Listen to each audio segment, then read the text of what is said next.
Hello, hello, hello, and welcome to Hellstormwargaming. How you doing? How you doing? How you doing? Thanks so much for tuning in. My name's Mikey. Welcome to the stream. It's good to be back. Definitely good to be back. Welcome, welcome, welcome. Thanks so much for saying hi. Let me know who you are, where you're watching from. Just making sure my chat bot is working. No. It doesn't seem... there we go. It seems to be working. Beautiful. Welcome. Welcome, welcome. Again, my name's Mikey. Thanks so much for tuning in. Sorry I missed Wednesday's stream. I've been a bit busy, as you might have seen. That rhymed. Weirdly rhymed. So, hello. Hello, hello, hello. How are you? How are you? How are you? Welcome, welcome, welcome, welcome, welcome. Let me say hello to everyone.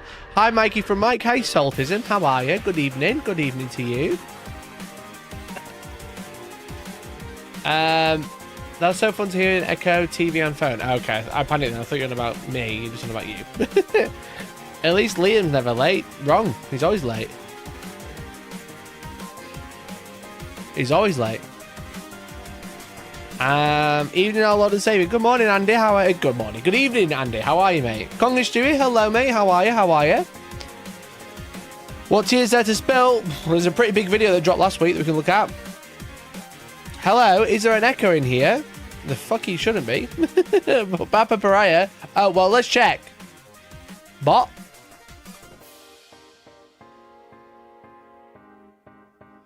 If it doesn't work, that means there's no echo, right? Papa Pariah, thanks for the 5, mate. Really appreciate it. I'm not sure why that's not worked. God damn it, these fucking alerts are actually killing me. These alerts are actually killing me sometimes, bro. Super chat alert. TTS. Enable. Save. Let's try that. See what happens. No echo. Definitely no echo. Definitely no echo. It didn't fucking work. Anyway. Where's Spearhead VOD from game you had with Vince? Well, Vince doesn't have a painted Spearhead. So we didn't film it. But we played. But if you don't know, I've been away. I've been to the bottom of the country and back. I've been to the bottom of the country and back. That's where I've been. Okay. If you didn't know, I've been to visit Liam Dempsey, and Vince, Pleasant Kenobi as well. And I'll show you.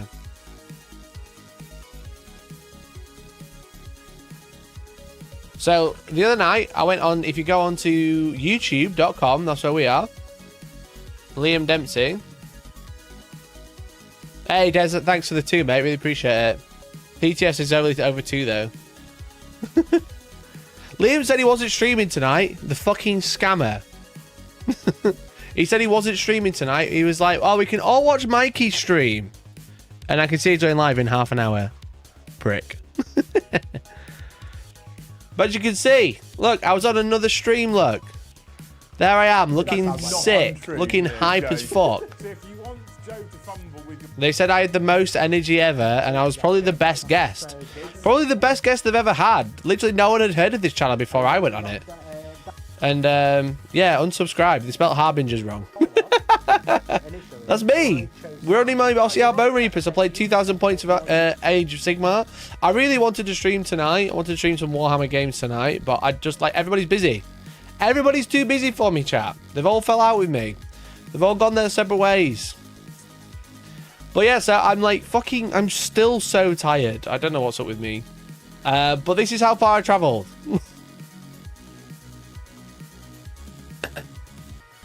This is how far I travelled. 200 miles. You didn't seem up for it when he suggested it. Didn't seem up for what? What do you mean? Didn't seem up for what? But anyway. Anyway, 200 miles I travelled, and I did it all one day, and I come all the way back the next day. Mercenary, thanks for the gifted, bro. Thanks for the gift. I really appreciate it. We've had a huge drop in gifted memberships. Look at that. 384. It's not been that low in a while. Yikers. I fell off. L plus ratio. Don't stream for 1 day. L plus ratio.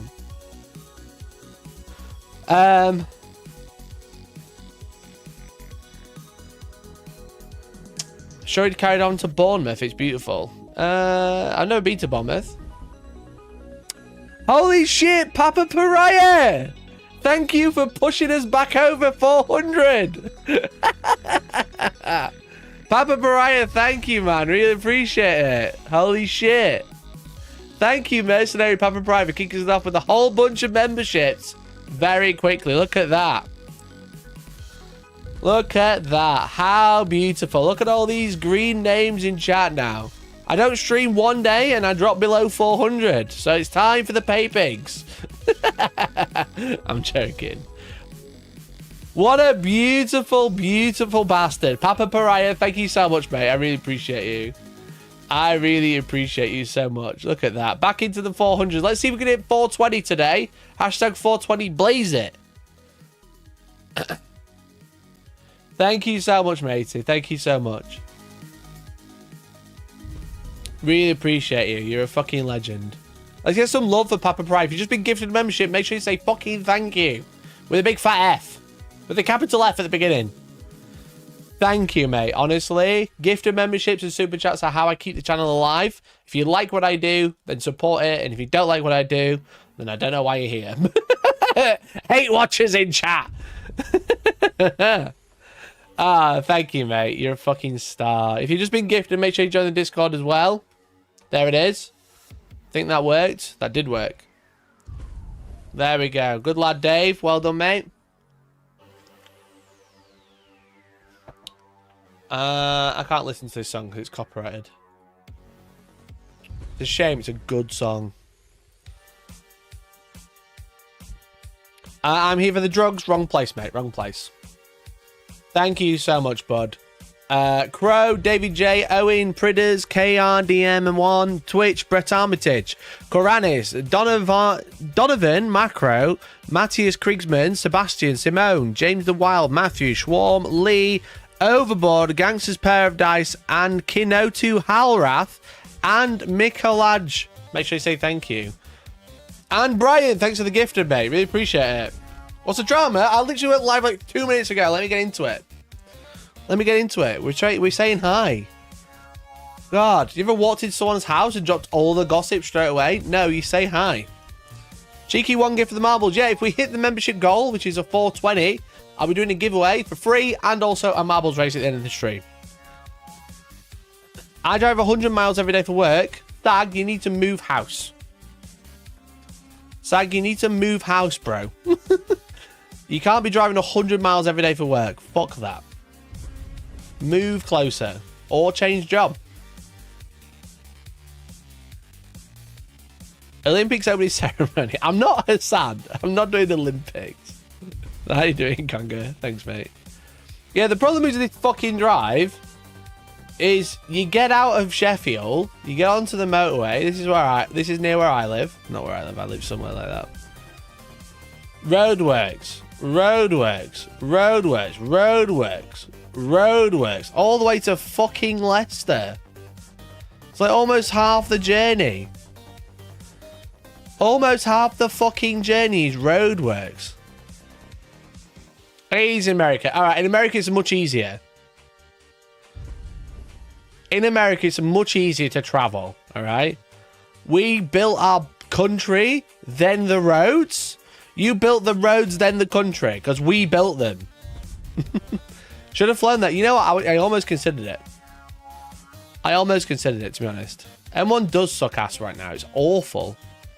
But literally, like, me getting to Sanctuary now, this is where I join the motorway, and it's just all roadworks all the way there. It's all roadworks all the way there. It's absolutely dog poo. So it took me, it says 3 hours 45, right? It says 3 hours 45.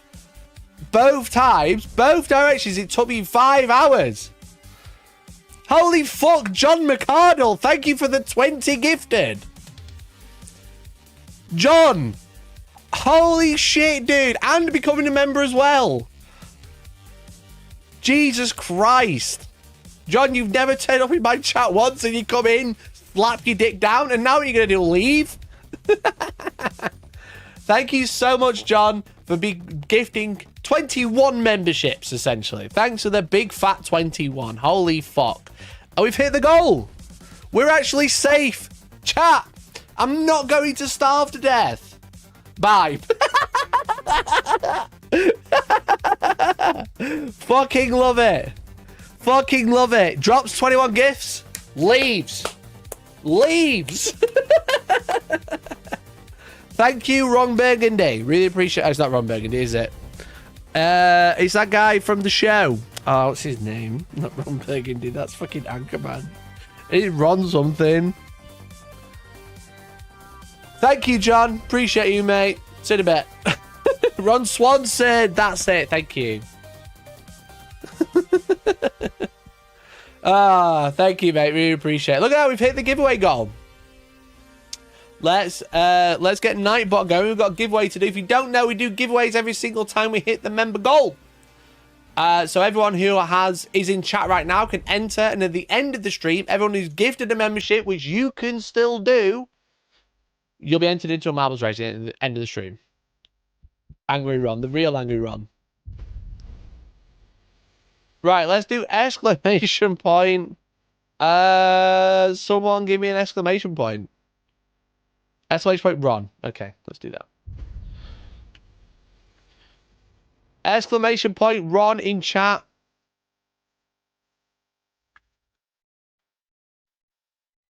Bam, there it is. Thank you, John McCardle. Thank you, Papa Pariah. And thank you, everybody who's gifted memberships. Really appreciate you all. Andy with the 5 as well. Holy shit, dude. Thank you for the 5, bud. Really appreciate it. Look at that. That's 5 marbles for you. 20 for John McCardle. 21 for John McCardle. 1 for Brian. 20 for Papa Pariah. 1 for Merc. 1 for Des. And another 1 for Papa Pariah. Look at that. So currently there's only 4 people entered into the marbles race. So if you want to be a part of it, now's the time. Now let this drop so I can get gifted from the whales. No. No, you don't let this drop, Jace. You continue. You become a whale. I can eat more ramen tonight. I do love ramen, to be fair. I eat so many noodles, to be fair. Members are clearly jealous. Payday treat. Really appreciate it. Thank you so much, guys. That's very kind of you. We've got some fucking fun streams planned as well. Monday's going to be a really fun stream. Did you know it's my 4-year anniversary next week? It's my 4-year anniversary next week, which is a little bit fun, but a little bit scary as well. Wow, thanks for the 21 months, bruv. 40k gossip, this would be fun. Yeah, we got some interesting gossip to go over. Looks like a nice cup of tea. This is coffee, bro. I'm drinking coffee. I'm very... Look at my eye bags.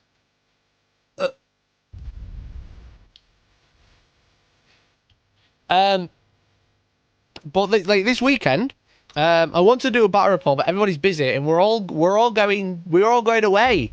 All the Hellstorm lads are going away, because I don't think he'll mind me saying, because it's all over Instagram and stuff. But little Tom's getting married this weekend. Little Tom. Oh, let's say little Tom in chat. Little Tom's getting married, so we're all going to his wedding. Bless him. Bless him.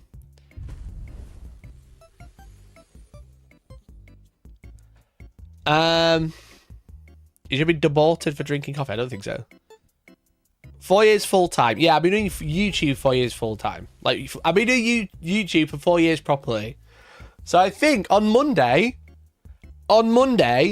after I've been to this wedding and I won't have any time to prepare, I'm going to rely on every other YouTuber, 40k YouTuber, Warhammer YouTuber, to do my content for me. Because what we're going to do, the plan is, I'm going to rank other 40k YouTubers. Alright? But in a fun way. Alright? I saw someone else stream a similar thing. On Monday, I'm going to phone and call every Warhammer YouTuber I have contact with and ask them for advice. So that's the plan on Monday. So I said I'm at a wedding this weekend, so I'm probably gonna be quite hungover Monday. So I'm gonna ask every YouTuber I know for some advice, and then we're gonna rank them. Okay, we're gonna rank every other Warhammer YouTuber. Super chat £5. Better get shilling all stars at the wedding. Wait, Deck Null, it didn't echo. He didn't echo! Let's go! The bot didn't echo! Let's go! Thank you for the 5, bud. Really appreciate it. Thank you, mate. Thank you so much. Advice about YouTube, I just live. I'll let them choose. I'll just let them choose, Papa. But yeah, I'm going to phone every YouTuber I know. Every single YouTuber that's on Discord on my phone. Hope they answer. I don't know if I should warn them or not. I'd be like, hey, bro, I'm going to phone you Monday, by the way. I think I'm just going to phone them. I think that'd be funnier. And we're going to rank them on a tier list about how good their advice was. Whether it's life, work, YouTube, just in general, Warhammer, whatever. But I thought that'd be fun. Is that a fun Monday idea? Is that a fun Monday idea? I think so. I think it'd be funny. Because I think a lot of my close friends will answer and give me really good advice, and then I'll just be ringing like play on tabletop like, why are you phoning me, bro? Be like, hey, and they're like, who's this again? The old yoikin twist. Hell yeah, dude. Warhammer advice. That's what we're doing. Warhammer advice. So that's what we're doing Monday, because I thought it'd be funny, and I won't have time to prepare. But if you haven't already, type !Ron, thanks to Papa Pariah and John McCardle, everyone else who's gifted a bunch of memberships, such as Andy with a 5. We have a giveaway currently running. You'll be entered to win anything off of this wheel, the Wheel of Doom, as you can see.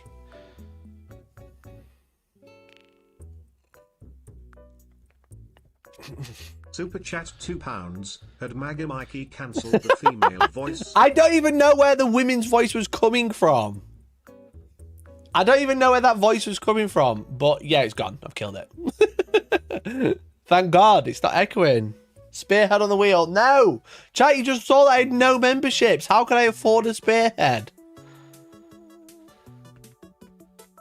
If we hit 435 before the end of this giveaway, I'll put a spearhead on the wheel. What's that equate to? Around £7 for me. What's that equate to you? The chance of winning £100. Right? That's how it works. I get £3 or £7. You get the chance to win £100.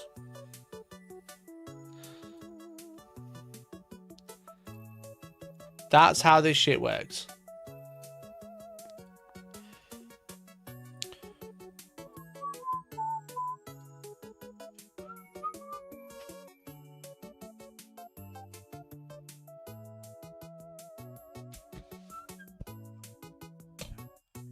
What on the wheel is £100? A spearhead. Put being Tom's best man on the wheel. I'm not Tom's best man. I know, chat. Look, drama. The real gossip before the actual gossip is I'm not Tom's best man. Actually, devoed. You know, actually devastated. What can I say? Haven't been asked to be Elliot's best man either. Yikes. F in the chat. Now, they both got fucking siblings, haven't they? They both got siblings. So they both asked their siblings to be best men. Or best people, even. You're not Tom's best man because Elliot is your best friend. Elliot is officially my best friend. But Tom's also my best friend. Just like legally, Elliot's my best friend.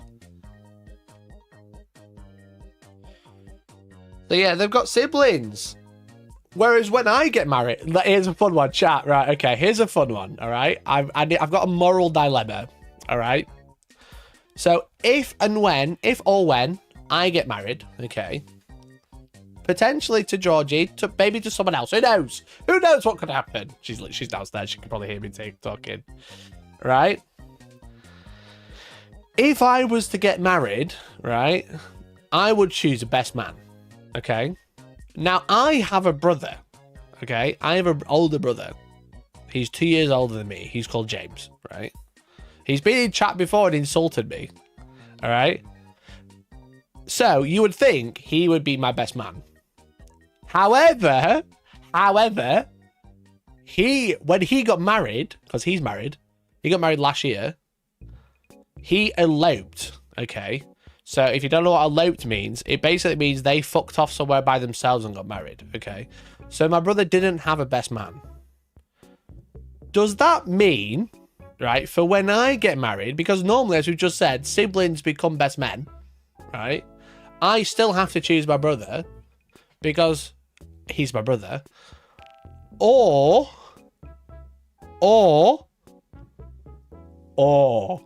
do I have to spite him and choose someone else and be like, well, you didn't choose me? You know? Does it have to be petty? Do I have to be petty in that situation? Or do I have to choose my brother because he's my brother, even though he didn't choose me as the best man, but he didn't have a best man? Person who donates the most members can be your best man. You know what? I'm in. You know what? I think I'm in. Chat, who wants to be my best man? Gift to the most members right now.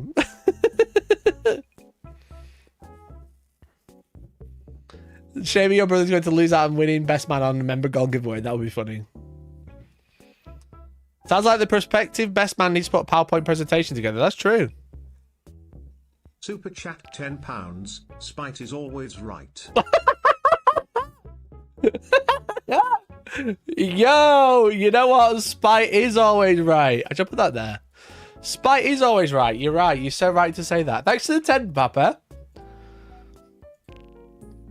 So I think if my brother didn't choose me, I should spite him, right? I'll ask him on Monday. As part of the advice thing, I'll include my family members. Why not? It's time for Wednesday News Street to end with a put best man in chat to enter the giveaway.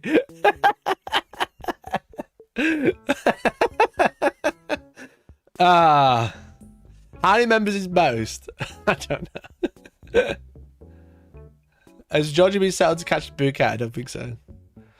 We've only met the bride once. We got on well. We've only met the bride once. Well, I've met Millie a couple of times, but is this rule about siblings being the best man some kind of inbred Yorkshire thing? No, it's quite normal, isn't it? Isn't it quite normal for a sibling to be a best man? Nothing brings family together than spite. True. Truly. I'm sure that's like pretty common.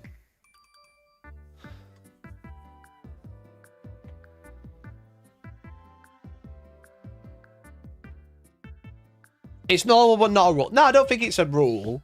I think it's like, yeah, it's common.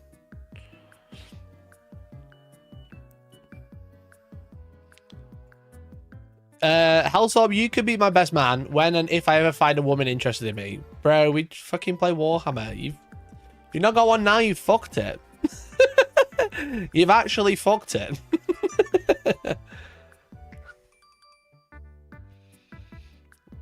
The real fun is when you have to put siblings get custody of your kids in the will. I just don't want to have kids, I don't have to do it. Anyway, it's time for a giveaway. Congratulations to Revelo! Revelo, are you there, bud?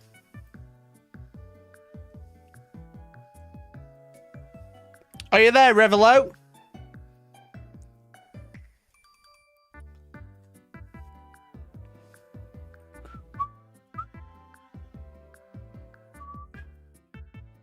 Do I send me? You can't send me an Instagram reel via text. I ain't got it on my computer. Send it me in Discord. Revelo, congratulations, mate. You've just won a spin of the wheel. Are you ready?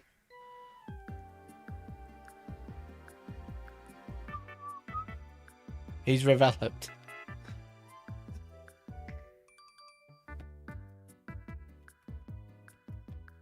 Are you ready, Revelo?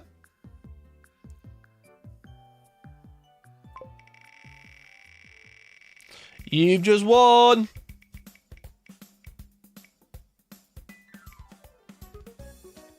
Dark Tide! Congratulations, you just won Dark Tide, bro. Have you got me on Discord?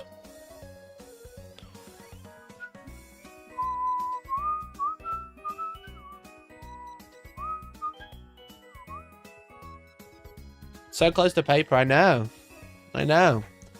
Revel, have you got me on Discord?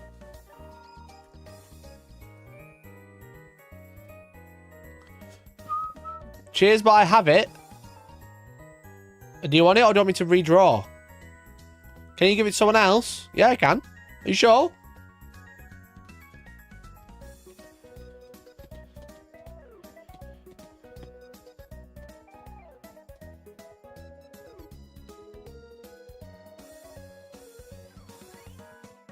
Are you sure? And I can re-roll it. Alright. Well, thanks, Revelo. Congratulations to Arhane, the double win. Arhane, congratulations. You've won another prize.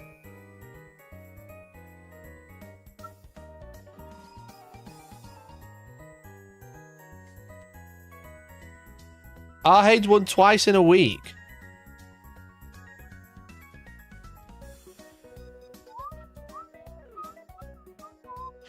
There you go, matey. Just sent that through. Congratulations, Arhane. You just won Dark Tide. I'm slowly running out of Steam games. Congratulations, matey. Alright, we'll be doing another giveaway at the end of the stream via marbles. Double it and go again. We'll be doing the marbles right at the end of the stream for everyone who's donated or super chatted or become a member. So thanks, everyone. I really appreciate it. There was something I wanted to look at. There was a message.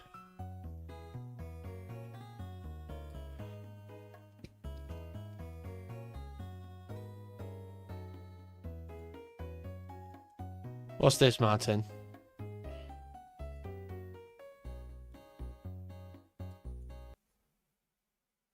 Is there any sound?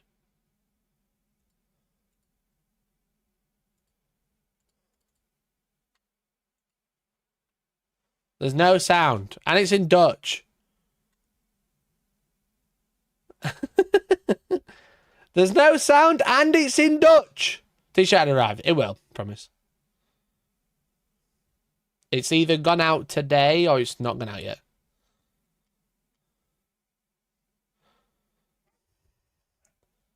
There's no sound.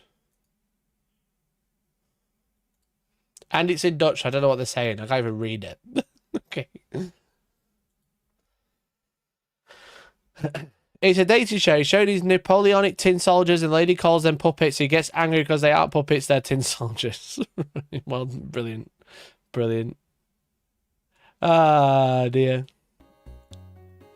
Brilliant.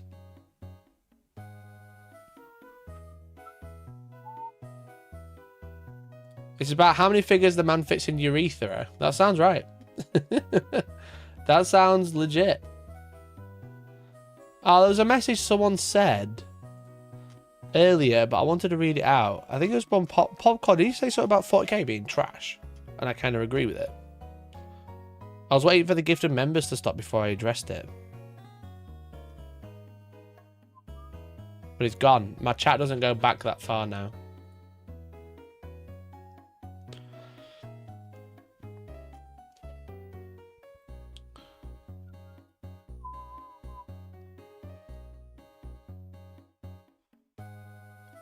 So I think Popcorn, it's annoying because I wanted to bring it up, but I can't go that far back. Someone said something about 40k being like, the hype for 40k being bad or down because the releases have been so poor. Was that you, Popcorn, if you're still here? If not, that's fine.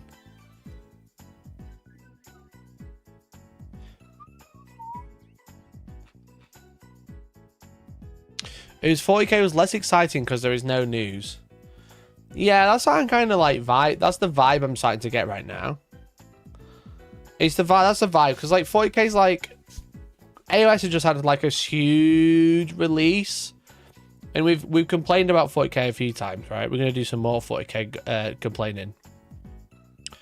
But But it's like the releases have been really slow. The one character, one book release has been like really rubbish for the past 8 months. Low attention span Boona fans. Yeah, true. True. Anyway, let me tell you about what happened with Liam. I drove to Liam and we had a look around his studio. I made it. Oh my god, it's little Liam, little Paddy and little Joe. That's really high pitch. That is how I walk into every single room, by the way. That is how I walk into every single room. So I went to Liam's studio. This is the behind the scenes that you don't see too much. Wow. Because obviously he's got his pretend wall, his pretend fireplace, his pretend axes. It's a real studio. But he kept saying that my studio's shit. It's like helium. How you guys doing? And then he told me how much it cost, and I was like, yeah, that's why mine's small and yours isn't. Because they pay a lot more money than I do. Painted my spells. You painted your spells. Spells for you. It's good. You can't play AOS without those. I'm literally learning AOS models for the first time, and they're really, really, really pretty. Yeah. So if you don't know, that's Liam. This is Paddy. This is the new guy, and then that's Joe. Joe's the regular. That's a big tree man. Good. So this is their money, yeah. Good, Well, good. Yeah. fucking Liam can get like 5,000 members a stream. That's what's going on. That's what's happening. 5,000 members a stream. Big bug. And Big then, bug. and then the snake dude. Is this? Is this a snake or is it a worm? It's a glade worm, Who Mikey. knows? Glade Who worm. knows? Savage. I will learn all the Savage. proper terms soon. Very good. Nobody Enjoy. cares. Imagine visiting a successful YouTube channel. Mercer, I like your blue name. It's not gonna fucking last long if you carry on. Alright? Don't insult my channel! I've got 10,000 more subs than this prick. He's just got more money, that's the only difference. Subs matters for people who don't know anything about YouTube, alright? I thought Barrows didn't get views, Mikey. They don't. They don't. Hello. How are the rocks? Great. Do they rock? You got people like John coming in, dropping 50 members and then fucking off again. That's what I need. Rocks. What? Do you think geology rocks? You're not having fun. I can't do You're like you've been stoned, Joe. I know. This is just my everyday demeanour, really, dealing with Liam. Spreading some rocks. Yeah, just Nice. I'm in the rock phase of the game at the moment. Yeah. Isn't it crazy that I've only just arrived and my army's already here? I know. Post magic. That's customer service. So we did a bar report. We also did like a podcast. It called Sagas. We did like a recording. He asked me about how I started YouTube. If there's one critique I can give to every 40k YouTuber, stop doing podcasts about how people started YouTube. Everyone's already heard it. All right. But we also went out for ice cream. That was the main highlight. Joe, Yeah. got an ice cream. Yeah. Nice. No ice cream. Got an ice cream. No, thank you. Why? I don't want one. Okay. Paddy, I'm alright, mate. I've got a wedding to go to the weekend. me and you, baby. So me and Joe went for ice cream. Joe. Yeah. How is it, Joe?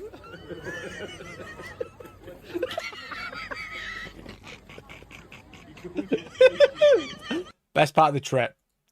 Best part of the trip. All right. Best part of the trip was this bit. For the great and goodies ice cream said. Care about this. Hilarious shit. Hilarious shit, chap. And then you might have seen on Twitter. So I played a game with those. I recorded a podcast.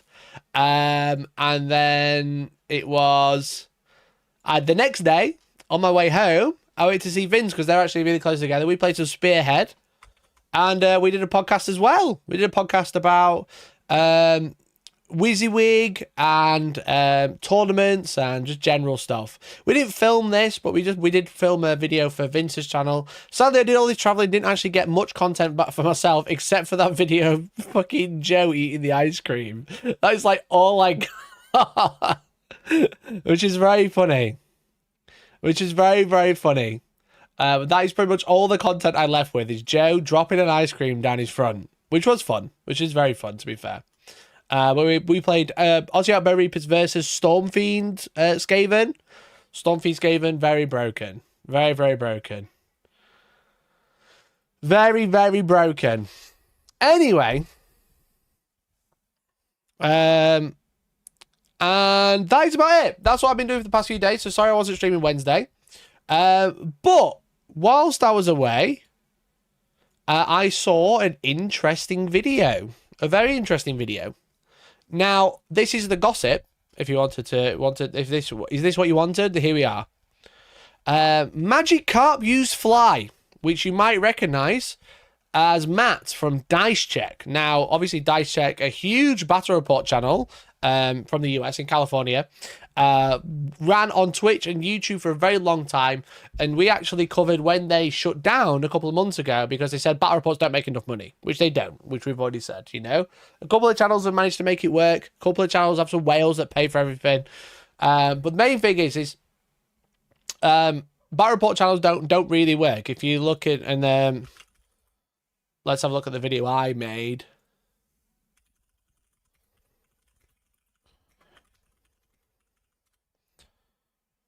Why are battle report channels quitting 5 months ago? You know, we talked about Bricky, because essentially the long and short of Dice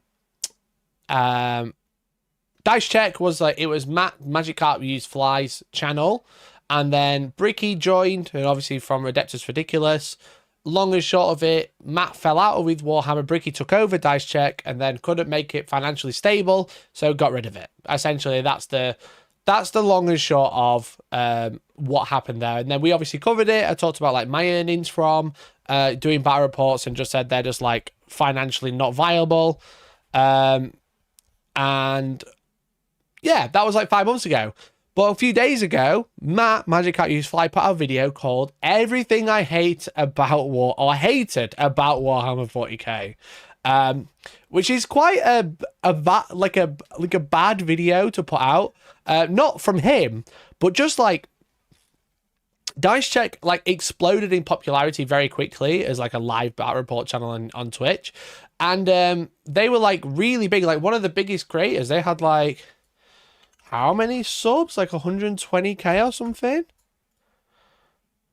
Like 100, they still have 127,000. Like their last video that is 250,000 views, which is probably their most popular.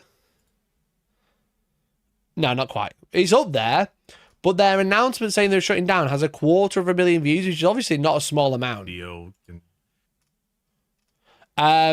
So they're like quite a large content creator in the Warhammer scenes. Don't get me wrong. I know obviously they don't make content now.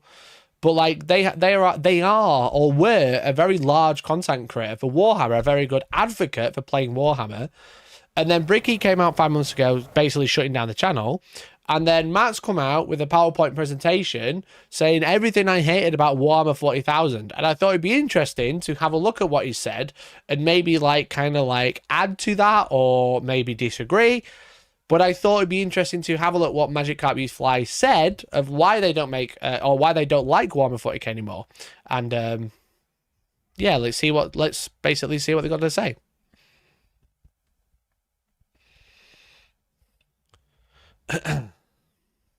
It feels like only really play on tabletop makes money from battle reports. The thing is with it is like battle reports as like a concept don't make money. Battle reports as a concept only exist because people subscribe to like memberships or websites, etc. Vaults, lodges, whatever people call them, you know. But mini wargaming and tabletop tactics only exist because of their website where they have behind the scenes content or behind the scenes paid for videos. Liam, Tabletop Titans, Play On, Early Survive because of their memberships, and basically no channel that is doing it full time can survive on making exclusive battle reports or making a lot of battle reports without fan funding. You know, that's basically how battle reports make. We went over this like 5 months ago. I know it's a lot of it. Some of you might be thinking I'm repeating, but battle report channels don't make money from ad revenue, which is like how, or sponsorships, how most channels make money. They make money from fan funding exclusively. So that's the problem with it. So they just don't make it because people don't watch them. They don't watch them all the way through. They rely purely on people gifting, etc. You know, Art of War, yeah, they rely on memberships 100%. What memberships and their war room? That's how they do it. You know, there's no full-time 40k channel that's not relying on some sort of Patreon, etc. So, anyway, let's have a listen to what Matt's got to say. We thought we'd go through and have a listen. If you've got anything you want to add to it, then feel free to chat in the chat. Shoot a super chat if you want something to call it straight away. But I thought we could have a look at what Matt's got to say about this. Money. Hello, everybody, and welcome. Money. Hello, everybody, and welcome. True. It's very expensive. I'm going to take it up a little bit to make sure it's all right. Welcome back to this this channel of garbage. Hi. As you can see, I'm still out touching grass, doing all those things. I've been busy since like June, basically. Bunch of birthdays happening in June, family coming over. I just got back from visiting the East Coast, seeing family over there. Was there for about like 2 weeks. Went to Pennsylvania, went to Long Island. So just like a lot of stuff that's been going on. So I just really haven't had time to really make any videos. Also, guys, I don't know if you guys know this or not, but like I kind of have a kid now. I'm pretty busy, as you. Holy fuck! I didn't know he was a dad. Holy shit! I didn't know he was a dad. Oh, congratulations! You can tell from my bluey hat. I'm gonna take off my glasses because it's hard to see the screen. Anyways, let's get started with this, with everything I hated about Warhammer 40k. I think that this video is so long overdue because there was a lot of problems that I had with Warhammer 40k, and I kind of talked about it a little bit in my return video. There's like a small segment there, and I might as well just like go for the full tangent of why I ended up hating Warhammer 40k. I did branch off and do my own Warhammer 40k content and stuff with like Bricky, Demeki, John P, Raft, things like that. Created a dice check channel and it did really well. But behind the scenes, that's the thing. I think with the Magikarp and like the crew, they were all relatively new to Warhammer. Like Magikarp did loads of videos. I think it's like some of his most popular videos, over like a couple of million views, I think, of like 4 guys get into Warhammer. Okay, maybe not that many. Okay, maybe not that many views. Okay, let's use and I remember. Okay, not only a few views. God damn it.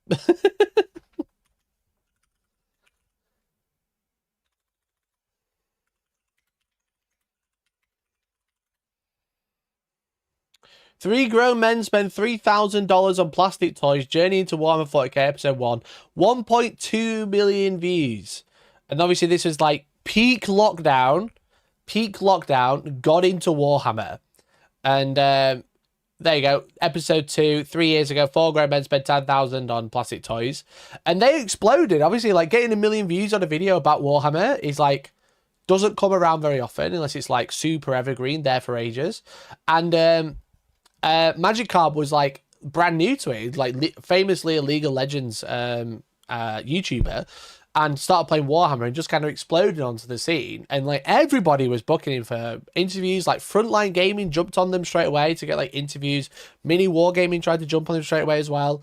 They started doing dice checks straight away. Magikarp then took over. There's a big drama at Frontline Gaming with their previous host of Chapter Tactics, one of their like essentially staple podcasts that they had at the time. I think, and I shouldn't go into it, but I think basically the main host, was like working in the store, and as far as I can recall, which may or may not be true, someone might have been stealing some product from the shop, so they got fired. And then they were like, right, let's get Magikarp from Dice Check doing the podcast. Let's just get Dice Check doing the podcast.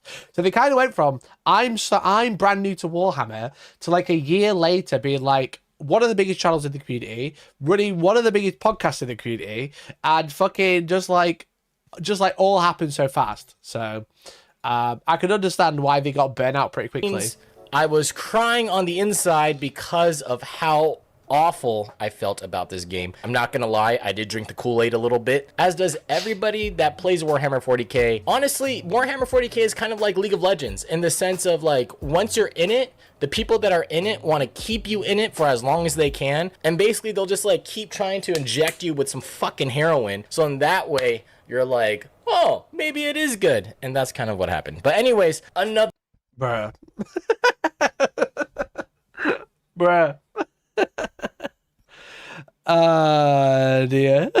Yeah, true. If he says it's too expensive, can we just skip the video? If it's a presentation, 40-minute presentation about how expensive Warhammer is, yeah.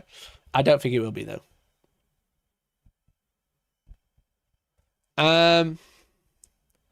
Listen to the opinion of a League player. I have a lot of respect for him. A lot of respect for him. PowerPoint presentation. Why do I love making PowerPoints now? I feel like I've gotten to the threshold of when I hit 30 years old of just being like, man, fuck it, I'm gonna be a freak in the sheets. So first off, let's start off with everything that I actually loved about Warhammer.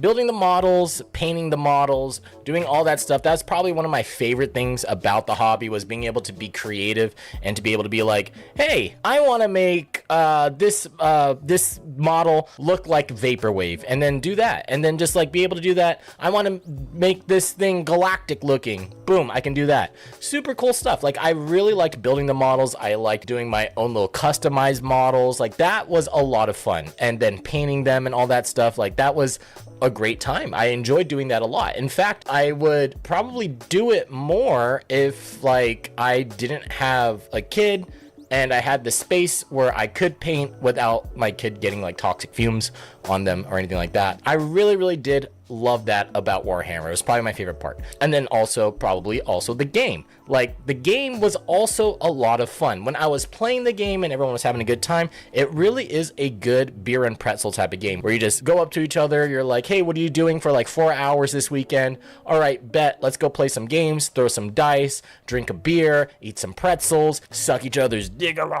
Playing the game, painting the models. That's the thing with Warhammer. It's like the multifaceted nature of Warhammer is fucking sick, you know? That's also like really good. It's you've got the building aspect. If you enjoy building, that's great. You've got the painting aspect. You've got playing the game aspect. You've also got like the lore and narrative aspect, you know? Like, there's like so many different things to enjoy with Warhammer, like, or like Warhammer adjacent, or just part the hobby. Is just like, there's so many parts to it that you either love or hate. Sometimes there's like a little bit of an in-between, but like there's so many aspects to it which make it like a really exciting, fascinating hobby to get into. But it can also be very time consuming. That's the problem with it, really. To be fair, it also generally feels like his YouTube video was a huge part of why suddenly so many people got into 40k on TTS during COVID. The game exploded in 2020. I don't think yeah, he was obviously definitely a factor, I think. You know, I think definitely he was a factor, or definitely just like perfectly timed. He was one that was getting into it during COVID, and his video like was like at the time when everyone else was kind of like, oh, like curious, or like bi-curious about playing Warhammer or whatever. So everything like that was a lot of fun. I am somewhat competitive, not like super competitive, but I'm like somewhat competitive. And so it was a lot of fun doing things like, it was like what my friend Kenny Boucher from Next Level Painting. By the way, if you guys want to learn how to paint really well, I highly suggest checking out Kenny Boucher. He does a great job with his paint jobs. It is fantastic. I learned everything from him, from like layering paints, how to use an airbrush effectively. Super great. Doing things like, God, that Twitch overlay, bro. I love Kenny's painting, but that Twitch overlay just gives me an aneurysm. Like, it's been like that for fucking 5 years as well. It's not changed once. I have screenshots when I first started streaming, and I sent in, like, essentially, like, model review into Next Level Painting, because I used to watch him loads. And my thing came on, I've got a screenshot, and it's this same overlay. Just like, it just hurts my brain. It just gives me a headache, bro. It just gives me a huge headache. Like, why is it so crazy? Why is it so bright? Why do you need all this? Like, I learned everything from him, from like layering paints, how to use an airbrush effect. Yo dogs. The channel currency is yo dogs. It's so funny. It's just so funny. Super, super great. Doing things like what my friend Kenny would say, where he would say, I'm trying to get the high points or trying to get the high score on my list, trying to fit as much stuff as I possibly can into my roster. Like, building an army in this game was so much fun. I would literally stay up for like 4 hours just on my phone on like Battle Scribe or something. It was kind of crappy when... Battle Scribe scrub. Now, obviously, Magikarp's not played in a while, probably not played in a year and a half. So I think a lot of what he's going to be saying is quite dated, because obviously, like, nobody uses Battle Scribe. And Games Workshop was like, hey, guess what, Battle Scribe? We're going to try and take you over. And then it was like, oh my God, awful. Anytime that Games Workshop was like, we're going to meddle in the things that doesn't need to be fixed, and we're gonna try and make it worse. That's basically GameStop's slogan. We will do our best to make this worse. It's like dealing with a manipulative relation. Anyways, okay, things I loved about Warhammer. I'm sorry. Yeah, peak 9th edition, the app was so shit. The app was so bad. The Battlescribe was basically needed. There's so many dramas with Battlescribe coming out. You know, there's so the Battlescribe like went through some drama of the developer disappearing off the app store. The app went off the app store. The developer came back and said, we got some big updates, and then disappeared again and not done anything because he's just relying on it. It's just like passive income, not doing anything with it. But yeah, valid criticism 9th edition. Now the 40k app's pretty okay. Throwing dice. I love throwing dice. That's pretty much it. It's like, honestly, being able to, like, especially since I had Deck, you're being a bit of an arsehole, you know that, don't you? Chill out a bit. armies like Tyranids, where I would have like, literally, I would build an army where I have to throw 150 dice for like a small squad, and just being able to throw that and having a bunch of fun and being like, oh, half of them missed anyways. That was a lot of fun to me. It was great. It was a great time. I like throwing dice. I like hearing the dice hit the table. I like hearing the...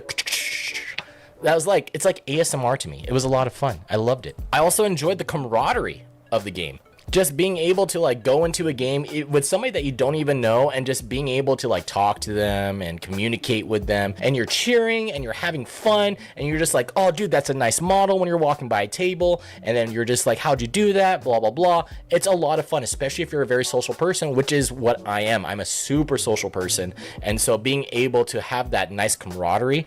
Wait, what? League player? Social? No, but I do agree. Like, that's the thing that like Warhammer really shines in, is like not spelling. Warhammer really shines in the fact that it's like such a social game, and it's like such a like most games that are like multiplayer are, the only real comparison is like video games, right?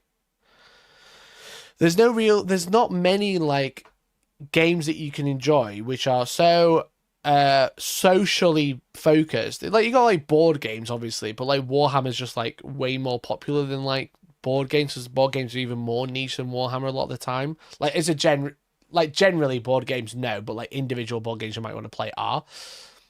And there's just like, there's nothing that really compares to having like something that's like so focused on community and like meeting up in person and stuff like that, you know? When you are playing with somebody, like painting models, right? You know, like painting models, you can paint them and then you've got to bring them to a shop or whatever, or a table, and then someone's gonna go, oh shit, that's so cool, how'd you do that? Like kind of like what you just said, but there's no really other game that does that, you know? It sucks when you're not good at being social. I imagine it's very hard as well. I can imagine it's very, very difficult. You just want to enjoy the game, but you also might have to speak to people you don't know, and that can be really difficult, especially if you're like not neurotypical, you know? So many times when you're playing Warhammer, you're probably be like, it'll be cool. So if you pull this thing off, even if it's going to hurt me, that's such a unique experience. Yeah, it's very, a lot of the time you can find that Warhammer is very collaborative in the way that you'll play together.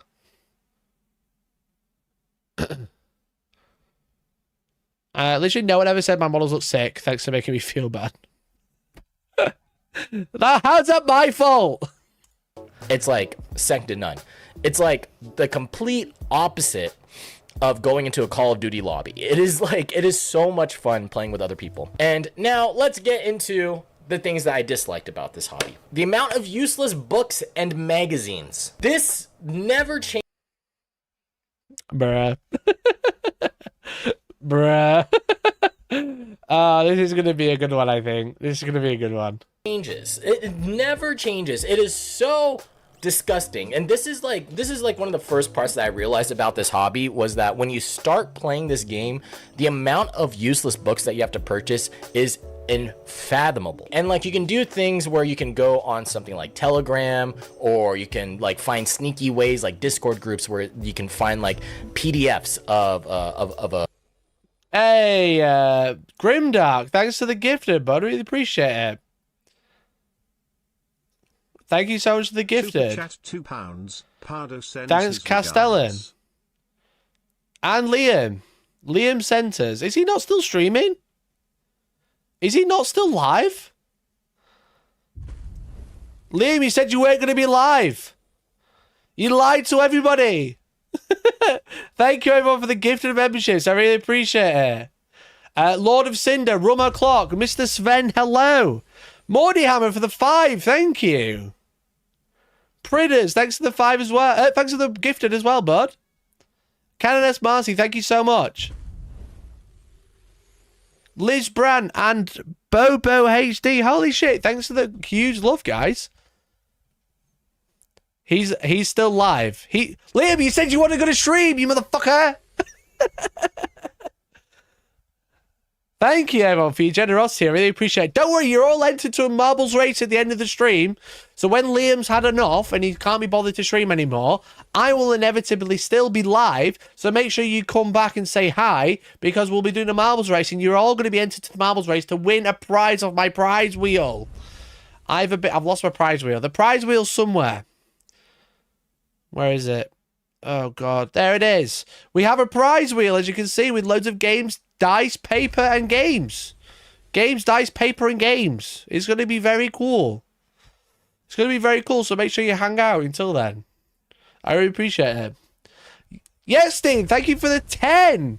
Alekman, Big Bad Peter Gaming, Mooch, Capping Chaos, Garsty, Christopher Sanford, Brandon Lagasse, Biblical Nipple, and Demogorgon. Thank you for the gifted.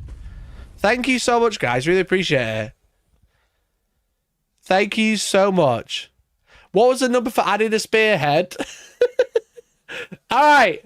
Because we've had so many gifted, I'm going to add a spearhead to the picker wheel. Okay? I'm going to add a spearhead / combat patrol. Okay? We're adding it.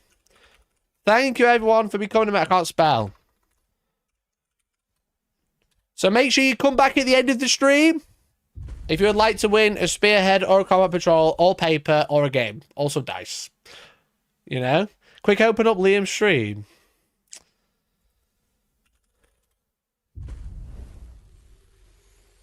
You want a fucking incestual stream going on? Is that what you want?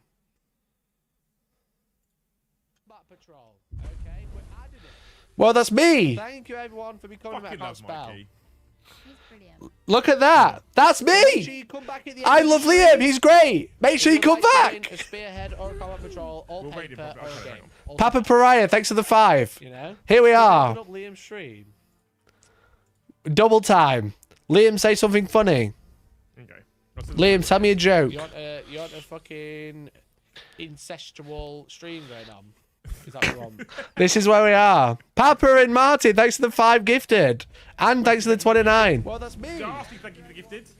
Look at that. We're all on it now. Look how deep does it go? That's me. Thank you for the 5 gifted. This is chaos. Make sure you come back. It's terrible. I hate it. Why is this? It keeps going. Here we are. It keeps going. My audio sounds good. My audio does sound good though, let's be honest. Liam, tell me my audio sounds good. Look how down it goes. Look how far down it goes. Amazing. He muted me. There you go. That's Mikey. I wanted to do something nice for him. I did say to him on Tuesday, if we hit 200 gifted wouldn't stream and they could just all gift on his channel instead. We didn't make it. But I was like, I want to do something nice anyway. He did make it though. But that's fine. Thanks, Liam. Love you, Liam. Very kind of you, Liam. You are watching Liam watching you in Infinite Loop. It just kept going down. Thank you, everyone, for the gift of memberships. As I said, Papa Pariah, Jamati, thank you for the big fat 5. Jamati, thanks for 29 months as well. Yes, Steve, thanks for the 10. Electman, Big Bad Peter Gaming, Mooch, Cappy Chaos, Garsty, Christopher Sanford, Brandon Lagas, Biblical Nipple, Demogorgon, Liz Brandt, Bobo, Canon S, Pridders, Mordyhammer, Sven, Hello, Holio, Romo Clock, The Lord of Cinder, Liam, Castello, and Grimdark Mark. Where the fuck were you when I started streaming? Huh? Where were you? Where the fuck were you cheapskates? You only come over when you're told to? Guess what? Be here Monday. Every Monday. Thank you so much for the gifting, guys. Really appreciate it. Thank you, man. DN stuff. Thanks for the 45 months as well. Really appreciate it, buddy. Member goal got to be 500. We already hit the member goal. But one day we'll be 500, yeah. Deathwatch Combat Patrol, if you're fast enough, yes. Thank you so much, guys. Really appreciate it. Thanks for all for the gift of memberships. That's super cool of you. If you fucked off back to Liam, fair enough. You're not here anymore. Scum, the lot of you. Where were you earlier? Huh? I was live half an hour before Liam, and I'll be live for an hour afterwards. All right? So thank you for popping by. We appreciate it. If you don't know me, my name's Mikey. Thanks so much for tuning in. I do dumb shit on streams, but I'm also looking at why everyone hates Warhammer. Everybody hates Warhammer allegedly. Keith, thanks for the 2, mate. Really appreciate it. The alert will come up eventually. As will James Stancliffe. Thanks for the 1, mate. Where was Liam when Westfall fell? Exactly that. Lost for words, you've just been gifted a membership. Make sure you say thanks, bud. If you've been gifted a membership, make sure you say a big thank you to everyone who's gifted you a membership. I don't know how long my stream's going to keep blowing up. Where are we? Jamartin. Oh, okay, we're about 10 away. 10 alerts away from continuing. But thanks, everyone. Again, that's super kind of you. Cannot see to give members. If you're on phone, it doesn't let you sometimes. Yeah, for some reason on iPhone it doesn't let you. On some channels it does. On mine it doesn't. It's cringe. Or just on phones in general. Pretty dog poo. But also if you pay on iPhone, it costs you 30% more. So do it on computer anyway. It's cheaper. Cheaper you can give more members. Easy peasy.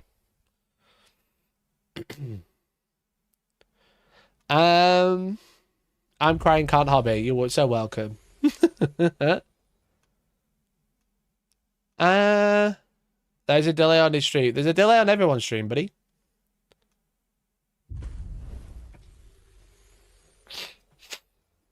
You'll be doing Marbles Day for 2 hours, probably. You can do it on a web browser on your phone. There we go. If you do it on Safari or something. You can do it on Safari. There we go. If we're at Jonathan, are we nearly there? I think so. Thank you, everyone. Bill making stuff. We've still got about 7 to go. Big Apple have an agenda against Mikey. Yeah, I think it's because like YouTube is like funny about some channels. Probably because I don't have like thousands and thousands of members. I think they don't like it when Apple take 30% or whatever. They just don't let it happen for some reason.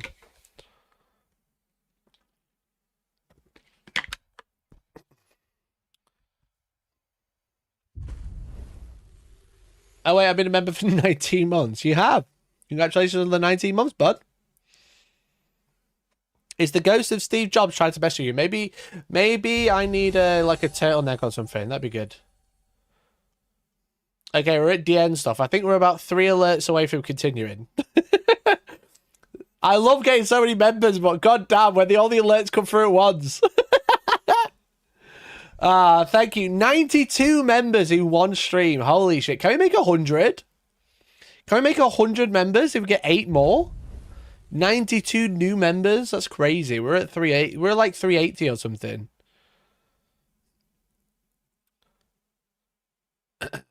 I can give to Varric's channel, but not yours. I think I definitely like if I think it's a lot of it's probably because I'm not like a partnered member, because I don't have a tick, right? So how long to your wedding? Are we all invited? Yeah, I'm gonna have to live stream my wedding. I'll be honest. I'll probably live stream it. George, you'll hate it, but Salterson, thanks for the gifted. There we go. Only 7 to go to get 100 members. All right, where were we? Everything we hate about Warhammer. That's where we're at. Of an army and stuff like that, and then play it off that way. Honestly, and this is coming from somebody that did play it for a very long amount of time, having a book is so much easier when you're trying to search through your rules.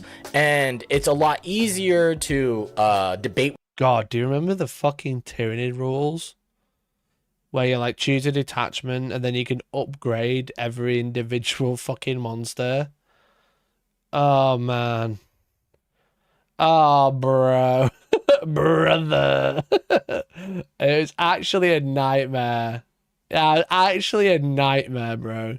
With somebody on, no, I'm right, this is how it's written in this book, this is how it's written in the errata, and all this stuff like that. So you have to be on top of these books, and like you're really only paying for like a small portion of them, and the rest of the book is like whatever. But there are countless rule books, codices, and supplements that you need to purchase. You have to buy the core rule book, which is already like $60 or something like that. Then you have to buy your codex, and then your codex, it costs like around like $40 or something like that. And then you have to buy any supplements that go along with it. So like if there's any updates, right, because this isn't like a video game where it automatically updates it for you and you can see it online and you can see all your updates. You have to actually buy a book to see the supplements, see the new cost points, see the new how much a new unit costs or how much a unit has been changed, and like looking at the erratas, looking at different magazines. For example, when I was playing Tyrannus before they got their 9th edition codex, I was carrying around 4 different books. Same thing with like Harlequins. I was carrying around like 3 different books. It was ridiculous how much I had to spend on just books. So like if you have one army, you know, and for me, I had like 3 or 4 different armies because I was running a dice check channel, or I was running the dice check channel.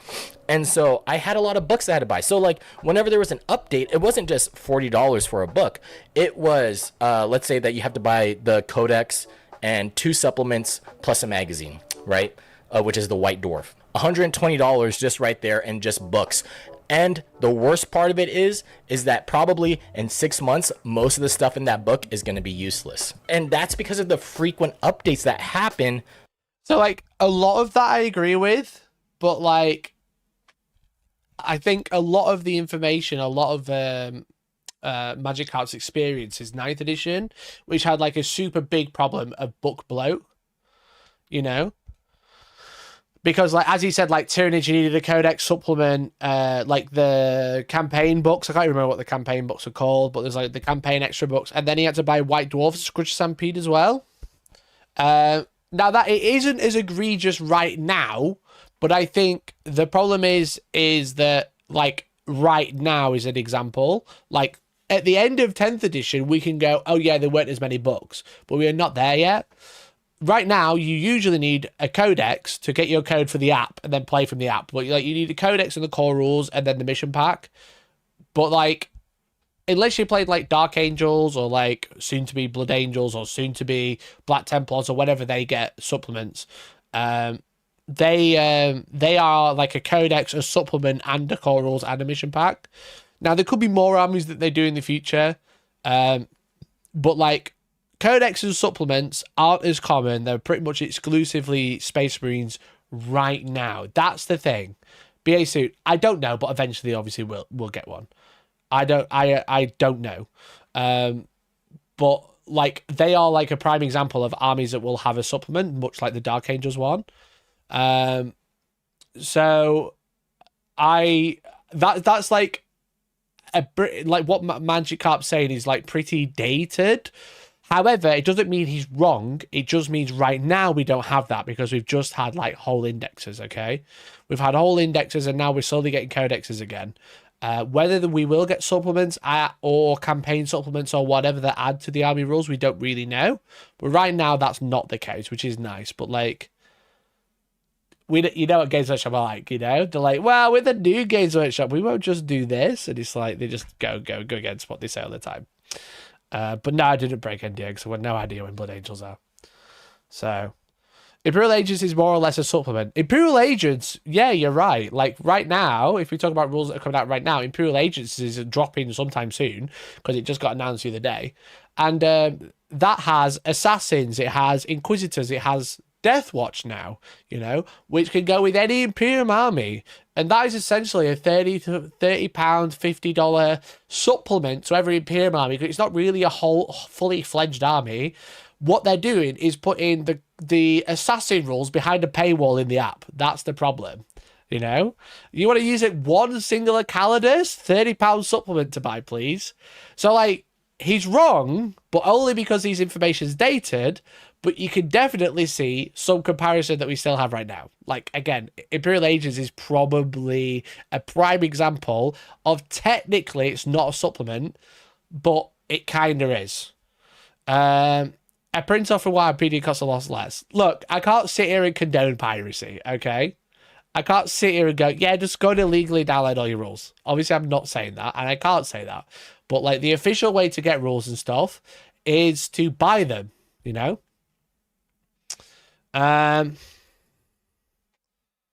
Campaign books for 7th edition. No, 9th edition had campaign books. Sorry, 8th edition had campaign books.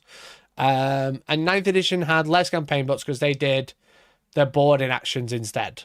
But like 8th edition had campaign books. They had, what was it called? The Psychic Awakening, which every army had a campaign book to buy. And a lot of 9th edition was a carryover of previous codexes, so...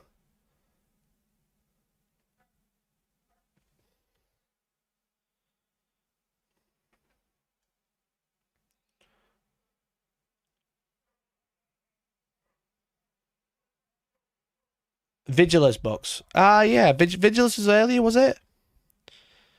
Yeah, Vigilus was a supplement. They did 2 Vigilus books, did Space Marines and Chaos in 8th edition. But, yeah, like, that is obviously all dated information. Imperial Agents is a prime example of a new supplement, essentially, to every Imperium army. But, yeah.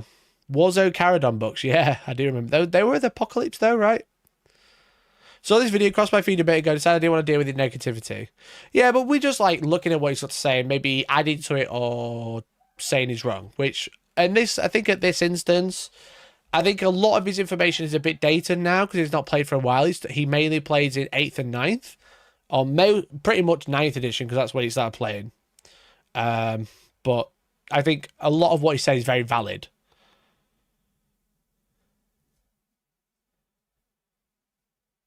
I think Arcs of Moment was the best part of £150, then got replaced by a single PDF shortly after the last release when 10th dropped. That was a feels bad. Yeah, I think Games Workshop really struggled to do good releases at the end of an edition, which is why I always say I think the end of an edition should be a lot longer. I don't understand why they don't offer the ability to purchase digital codes for the app or some kind of Battle Pass subscription, because they have a book department, you know? I'm like 90% sure they have a book department. So, like, as we said, like, we've said in previous streams before, we've talked about, like different departments, like closing off model transferability. Like there's a 40k department, there's an Age of Sigmar department, there's an Old World department. And the reason they're not going to do demons in the Old World is because they're from the AOS department. They don't want to cross over sales or whatever. But they have a book department, they have a paints department, and they want to make sure that the book department is profitable. They want to do digital rules, but they want the book department to be profitable. So they paywall the digital rules behind a physical book.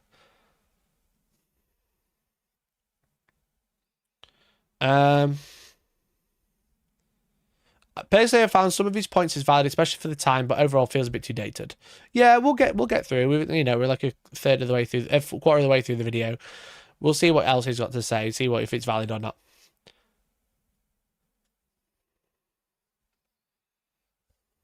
For these books, for these armies, because it's not all online and because it's all being printed onto a book, it is a lot harder to keep up with your frequent updates. And so you have to spend money in order to get the information that you need.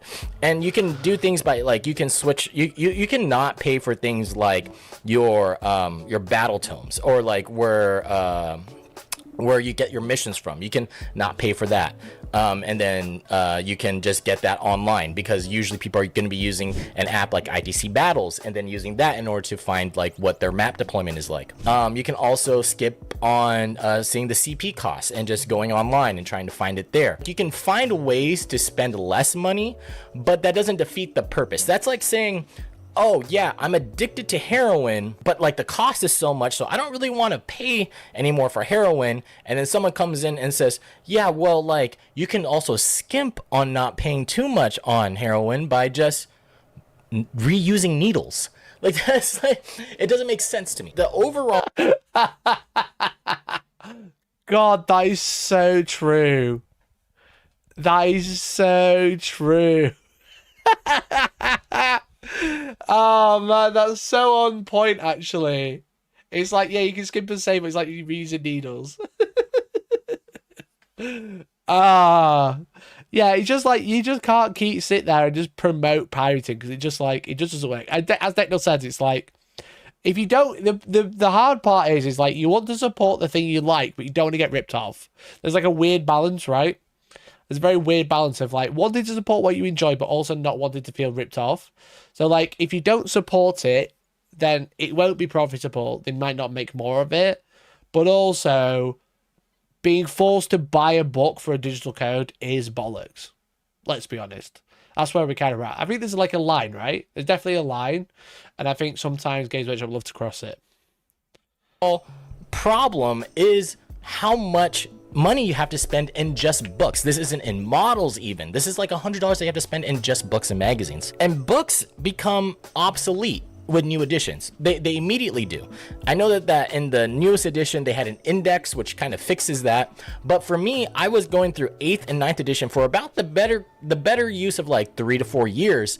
And during that time, books became obsolete very, very quickly. There were rules that became obsolete very, very quickly. And because books become obsolete with new editions, what happens is that armies that you have or units that you have also become obsolete, and then you never touch them again. So then it's like, wow, I have these models that like I'm trying to min-max the usefulness of these models because they're so freaking expensive. Let me buy this. This will be a good min-max. Oh, wait, in like 6 months, all of a sudden, and this isn't like counting in how much time you have to spend in order to build the models, in order to paint the models, get them battle ready, all that stuff, unless you're just playing in a garage and you're just like, oh, we don't have to paint our models, but everyone's gonna paint their models.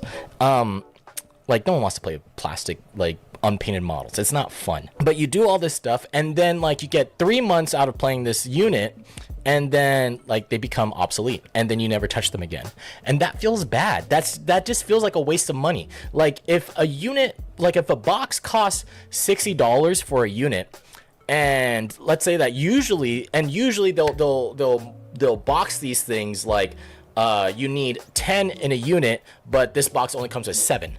So then you have to buy 2 boxes. So it's not really just $30 or $60 or $40 on just one unit. You're spending like $80 on one unit, right? And then to have that be useless in a couple of months is like, it kind of feels like crud. At least when you buy a video game that costs $60. I think, yeah, a lot of that is very dated as well. Is there any example of like, actually, there is one example, but chat, do you know of any examples where like you buy one box and it doesn't make a proper unit, you need to buy 2? Because like buying like a unit of 5 and you can actually bump it to a unit of 10 is not quite the same as what he's saying. But what I learned, supposedly, Meganobs, Meganobs come with 3, right? Can they run them in 5s? Are they min 5?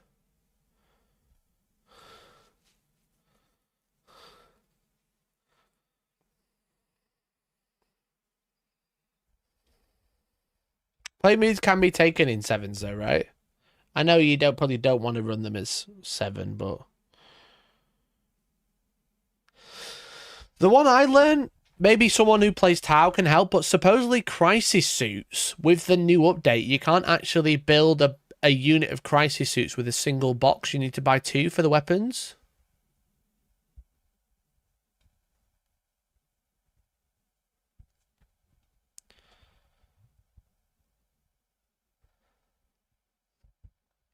I think that's the main one that's like the biggest problematic one right now. They can now, but not when the index first launched. Okay. I was told the other day they couldn't. Just because, like, you all have to build... You have to build everyone with the same mod weapons, but you don't get enough weapons. You can't build Sunforge out of a box. Interesting. Yeah, I know you couldn't... They didn't come with cyclic ion blasters. But, like, now, can you? And it seems like probably not.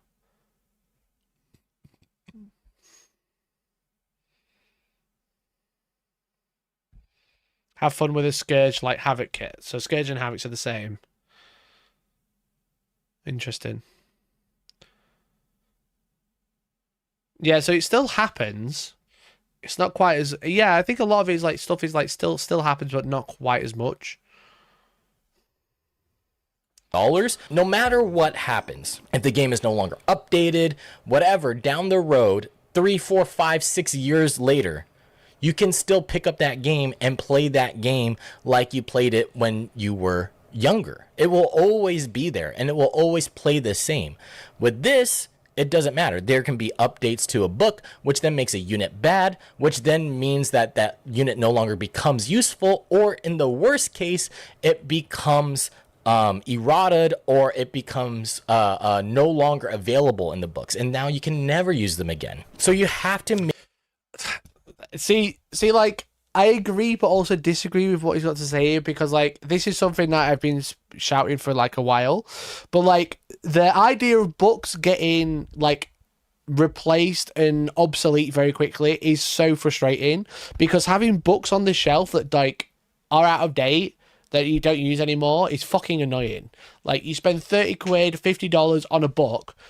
Within 6 months, it's definitely out of date. Within 3 years, it's obsolete because it's been replaced. It is so frustrating. So frustrating. It's honestly dog poo. But comparing it to a video game is not right. Say that, like, a video game, you can come back 5, 6 years and just play it as it was.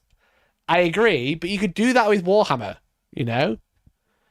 You can do that with Warhammer whenever you like. You can go out and buy a unit and play the game, then put it in a box for 20 years and pull out the same unit with the same rules you were using 20 years ago and continue to play it. But again, the problem is like on a day-to-day and a week-to-week basis, it's finding people who don't want to use the updated rules, because most people do. But you could go back and play 3rd edition if you've got it.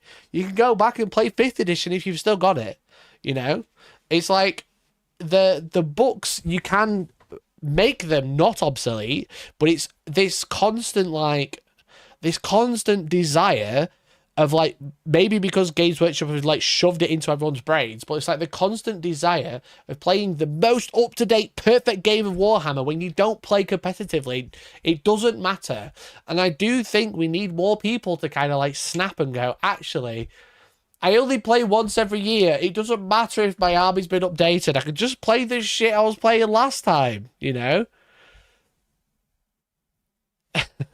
It's the culture of players needs, like, a bit of their head wobbling, I think, because, like, if you're fed up of the rules updates, but you only play once every 6 months, then you and a friend who only play once every 6 months can play the old game, but no one wants to play the old game because everyone wants to play the updated game in their pickup games. All right? Just, you don't have to play the updated version, but some people say they struggle to find games, which I totally understand, but also find more people who don't want to play the new version and play anything. You can play 9th edition if you want. You can play 10th edition if you want. You can play 7th edition, but using You can play 7th with these missions if you want to. You can do anything the fuck you want.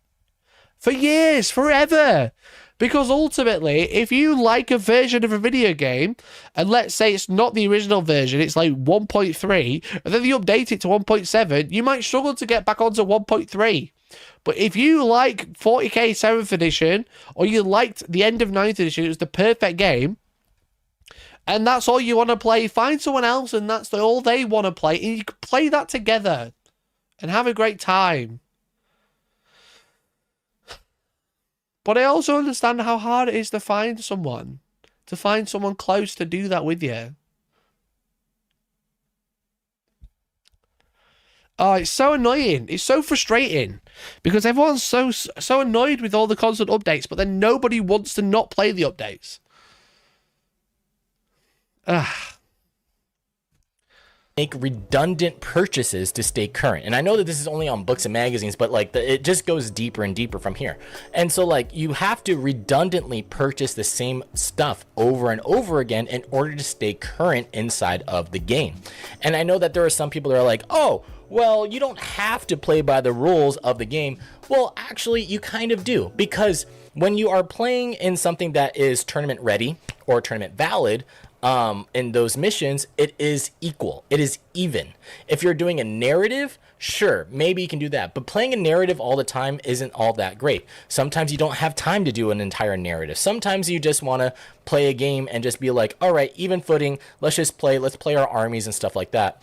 And that is the most balanced way that you can do it, is to do tournament ready maps, tournament ready rules, scoring and all that stuff. That's like the most balanced way that you can play this game and have fun with your friends while still playing with the units that you want to play with and letting your opponent play with units that they want to play with for the most part. And so you have to make these. That's the thing. It's the fucking the obsession with playing tournament ready when you're not bothered about tournaments. Like, I don't know about Magikarp himself. Like, this isn't like a direct attack at him about this comment, but it's a comment I see all the time. You know? All the time of like, oh, well, we've got to play the most up-to-date thing and my army's constantly getting outdated. Like, we know Deathwatch are getting wrote out of the game into an Imperial Agents book. You don't have to play it. Just play your index if you want to. No one cares. No one gives a fuck. You know? If you only play once every 6 months, you're going to forget rules. So then you look them up and can't find the old rules. So I don't really say... Sag, you can just use your codex. Use your index that you've got or downloaded. You don't have to use an updated version of your codex. Just you've already bought your codex. Look, there it is. Bam. What's a crucial change in Necrons that we've had? Okay, what's a crucial change? Oh, was it that really broken stratagem? Canoptech Court. Here we go. Cynosure of Eradication. 1 Cryptek or Canoptech unit from your army that's wholly within your army's power matrix. Was that with a which one's the broken one? There's one that changed it to Cryptek model rather than Canoptech unit. No one could take this away from me. I can play that whenever I want. You know, I can play this codex as is. I can use the points in the back of the book. Yeah, they're a bit dog poo, but who cares? It's the Dev Wounds one, the one I found. Like, if I play once a year and I've got this codex, I could just keep using this codex. I don't have to look at the updates. As long as my friend doesn't look at the updates either.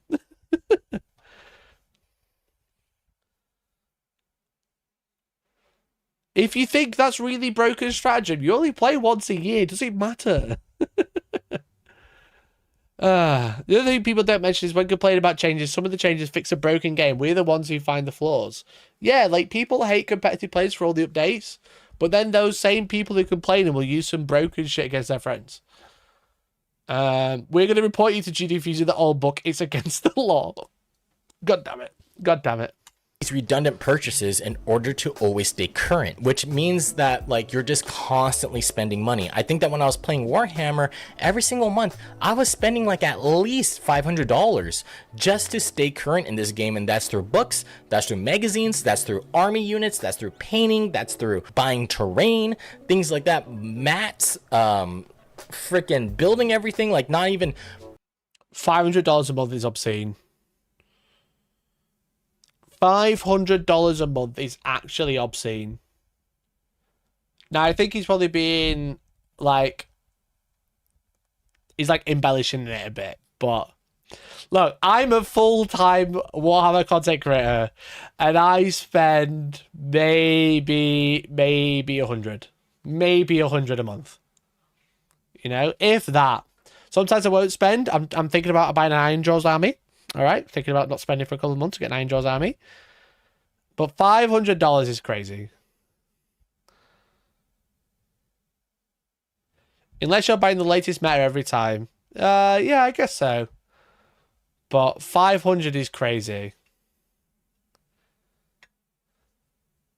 Mike, you need to teach this guy the art of cutting arms on to replace them every time the meta changes. I did a podcast with Vince the other day. I did a podcast, leaked to the podcast, but I was talking about this exact thing. He was like, we were talking about how WYSIWYG is bullshit, right? Which I kind of agree. But like, my Vanguard veterans have had their arms snapped off like 17 times. Like 17 times. You just glue them back on. Put them in little... Do I have it handy? I think I do. 1 second. 1 second, chat. Don't look at my bum. Pleasant Kenobi, dead bod.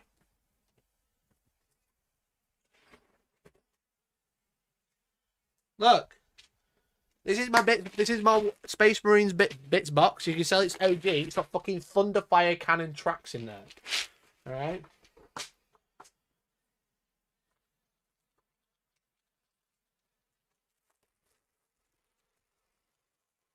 Look. Can you see? These are all old weapons. These are old weapons that are all fully painted. Like a fully painted storm shield. A multi-melter from Eradicator. A bolter. Some random chainsaws. Because I just snap them off and glue them on again. I just snap them off and glue them on again, then keep them in a bag when the edition changes. If you play army long enough, it just comes back around. Now here's my little my little heroin bag of little bits and bobs. This is basically just a Vanguard veteran bag. And before someone says it, no, I'm not going to magnetize. Just snap them off. No, I don't want to magnetize it because I don't want them to fall off every time I pick up a model.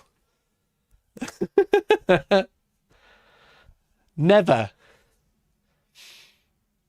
This is a part of the Meta Chaser recovery process. And when it comes back around after you've been bleeding for every inch, you'll be like Rock Lee when the weights come off. Exactly. Just snap them off and just stick them back on. All right? Keep all the bits because you'll need them eventually. Putting in the countless amount of hours that I had to spend just to build the models as well. And so you have all this stuff, and so you can kind of see like where this trouble starts happening, where you have all these essential rules that you need scattered across multiple publications. You have rules and again, dated point. I get it, but very dated. Side of your core rulebook, but then you have erratas on the internet, which is like their FAQs that they change about things. And then you have to keep track of that. Then you have to keep track of your CP, how much a unit costs, your CP costs. You have to keep track of that. You have to then keep track of other essential rules like any supplements that you need to get. Like when I was playing Tyranids and then Crusher Stampede came out, I had to get a new mag. I had to get the White Dwarf magazine that had the rules inside of it instead of a freaking magazine. Same thing with Harlequins. Had to do the same thing. Had to do the same thing with like even Grey Knights having a supplement. All these different rules scattered across different publications, and it's not like this game automatically updates you when something changes. You have to be in the know. You have to invest so much time into this game in order to play it that it becomes very overwhelming. Or not overwhelming, it takes up a lot of your time. And then like that's where one of the biggest problems is that it suffocates you and makes you live inside of this vortex of having to constantly stay up to date all the time with information. And because you're playing with other people, you have to also know their information. You have to know what they do. You have to know what their army does, and you have to keep track of that as well. You can't just keep track of your own stuff. You have to keep track of another person as well, especially if you're going to tournaments, especially if you're playing with other people. Like, you compare this... Like, yeah, like, again, a lot of what he's got to say there is very dated, but the app is automatically updated now, but I feel like the app is so close to great, it just needs a few tweaks.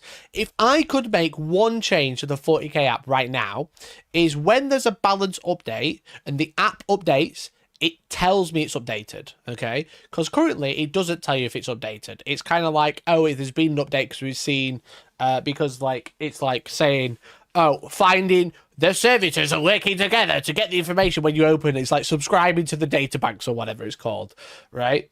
And I think there should be a pop-up box that says there's been a balance update or there's been a significant change to X, and it shows you what.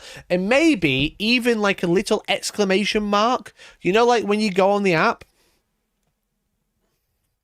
you know? You go on the app and it shows you the list of things. You know what I'd really appreciate? A little exclamation mark next to it if it's had a change since I last looked.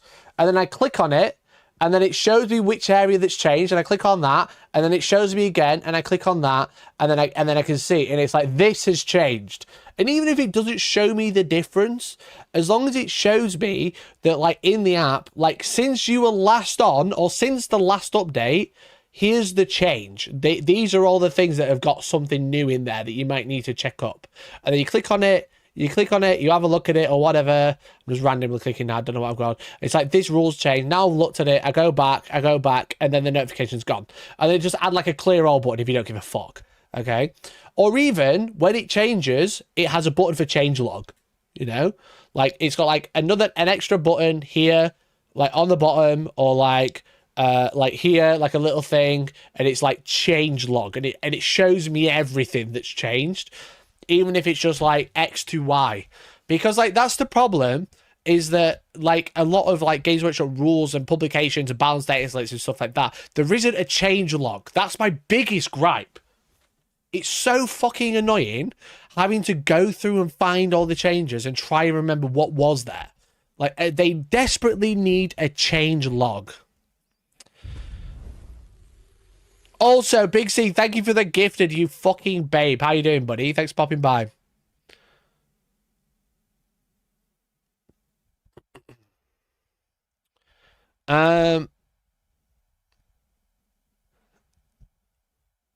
It's also annoying that you can't just sub to the app anymore. You have to sub to Warhammer Plus. Yeah, like, I'm not bothered about Warhammer Plus, and I don't want just more apps on my phone for no reason. So, like, it's annoying to try and have to, like, subscribe to something else to get the app included. Now, with Age of Sigmar and 40k as one subscription with Warhammer Plus, I'm a lot more inclined to go and have a look. But I'm not that bothered, you know? I'm not, like, hugely bothered.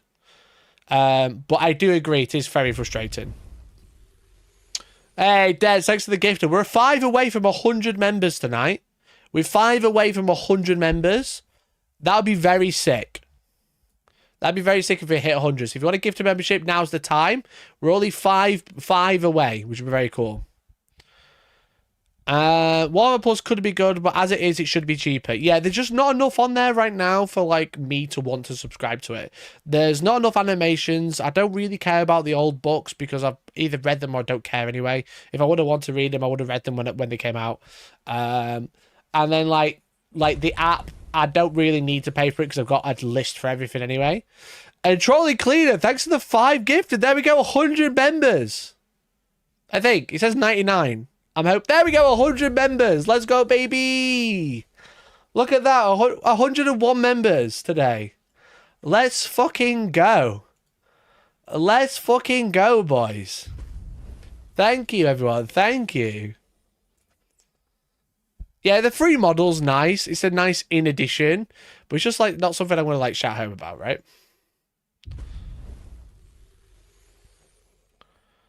Thank you so much, Trolling Arheim, for getting us over the last hurdle. Really appreciate it. Very kind of you.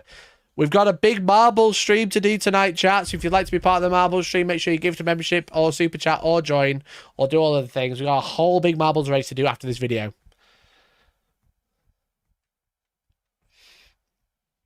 Warhammer Plus would be great if it included all the Codex app codes. I agree, bud. I agree. That's like, it's like crazy that it's not. I think so many people would subscribe if it had all the apps, all the app codes in it. Codex codes are going to be the thing that people remember about 10th edition, I think. Like, Codex codes are going to be the thing that people remember. It's going to be like, 10th edition was great, but having to buy codexes for digital rules was shit. And the only way that they're not going to do that is by people not buying codexes. That's the sad thing. But then obviously, if you don't buy a codex, you can't really play properly. Well, that's the thorn in 10th edition side, I think. So, Dadbod, thanks for the 5, buddy. Holy fuck, we're like 106 now. That's great. I don't think have I ever had that many on one stream. 106.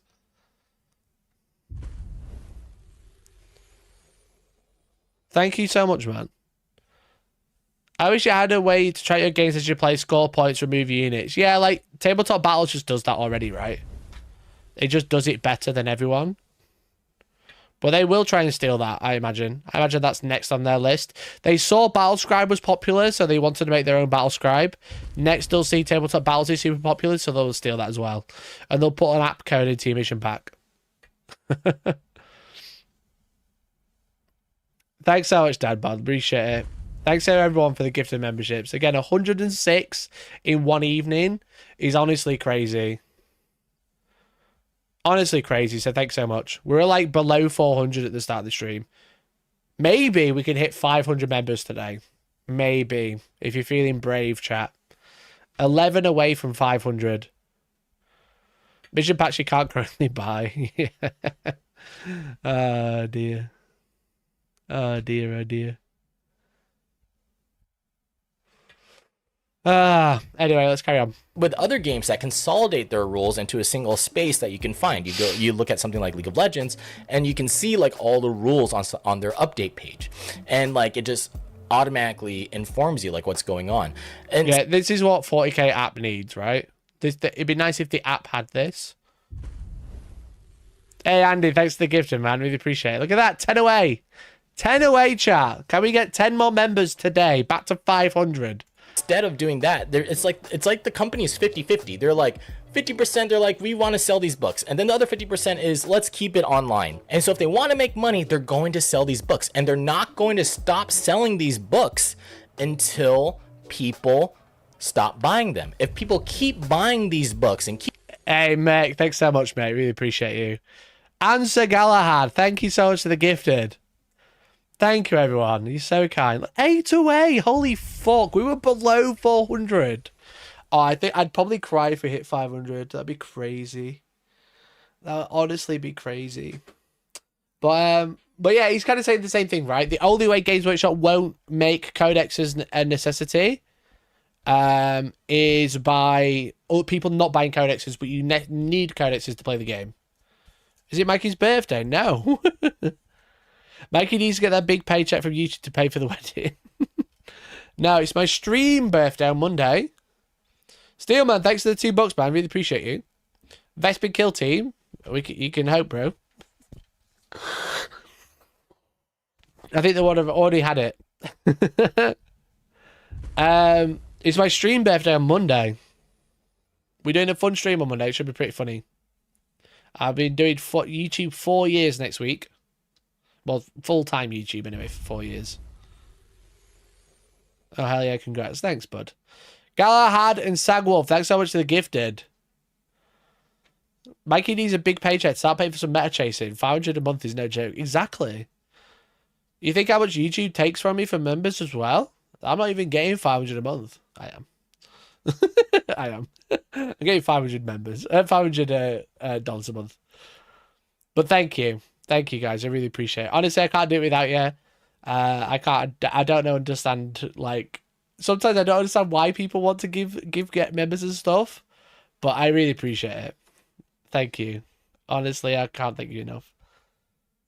Keep buying these codices and keep buying these supplements, then the company's gonna keep doing it because that's how they YouTube take 20%? No, they take 30, bro. They take 30%, not 20.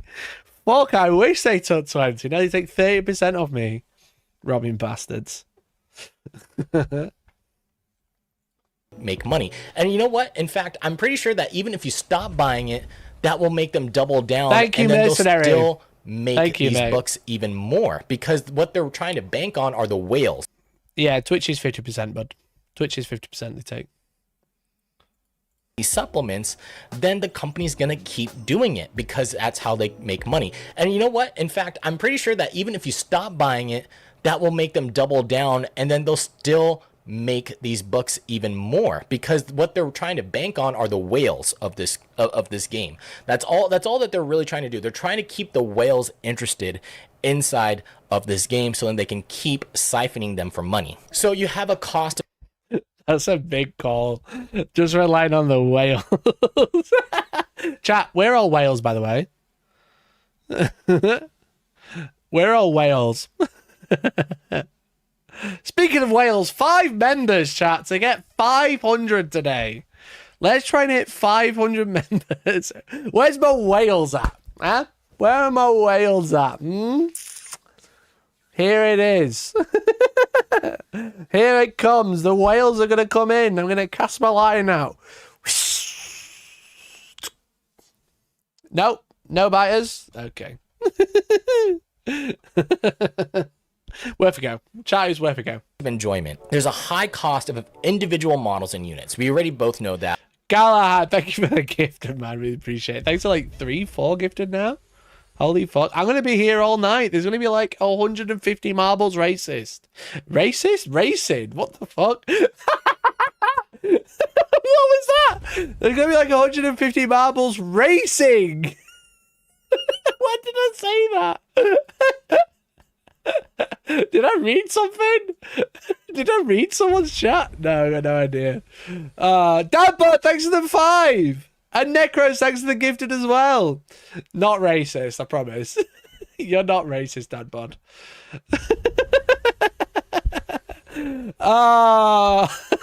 Thank you. Oh my god, Jamartin as well. Thank you for the 5 gifted. We made it. We made it. 122 members. Holy fuck. I don't even know what's going on anymore. Why did I say racist? There's nothing in chat. There's nothing in chat that would even make it work. Oh my lord. Thank you, everyone. Holy fuck. We made it over 500 in one night. Oh, 120 members. 120 odd members. What the fuck? Wales mentioned. Magnet. I am racist to magnets. Unless it's Warmag, use code Hellstorm at checkout. Alright. Is there any grey names left? I don't know. I don't know if there is any grey names. If you haven't already, please join the Discord. Thanks, Merc and Andy. I don't see any more grey names. If you're a grey name, shout out right now. Everyone's feeling very generous. We'll have to try and get you a membership. I haven't seen one in about an hour. Thank you, everyone. 124 members in single evening. What my code is Hellstorm-X. There you go. Darth BS. Someone gift Darth BS a membership. He's grey and cringe. He's grey and cringe. Thank you, everyone. Someone get rid of him. Someone get rid of him. Can someone gift him before a moderator bans him? Super chat £5. Wales mentioned.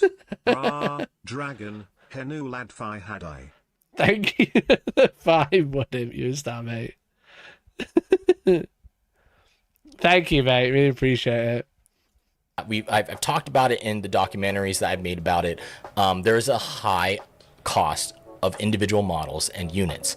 And it's expensive. It gets so expensive. And you can do things like buying proxies, but then depending on where you go, proxies might not be okay. You can do things like 3D printing, but then now that tournaments are more catered towards Games Workshop, and Games Workshop is like, hey, this is now the Games Workshop tournament officially for Warhammer. You can't bring your 3D printed models there. And that just doesn't happen. Unless he's speaking about exclusively the Games Workshop events, then that's understandable. But there's no tournament out there that's like, oh, you can't use 3D prints because this is the Games Workshop sanctioned event. You know? Your colourful spray should have been grey name cringe. He wasn't grey though. He wasn't grey. I should have done. But yeah. If I did my own grey, then maybe I'd do grey name cringe. Yeah, there's like no Games Workshop don't really sanction events like something like Magic the Gathering or something. Every event is independent, and if they don't want 3D prints, it's just because they don't personally want them. Like, it just doesn't happen in terms of like Games Workshop sanctioned events, except for the like 4 events that GW run a year, barring outside Warhammer World. Try to talk Varric into making his sprue grey. They already have a grey, they wouldn't do it. I did things where I would buy, what's it called? Recasts across the seas in frickin' China. So then I can get models from there because it became so... Maybe don't shout out about that. Maybe don't shout out about that. That's like saying, fucking, oh yeah, I download and play all my video games off Pirate Bay. You know?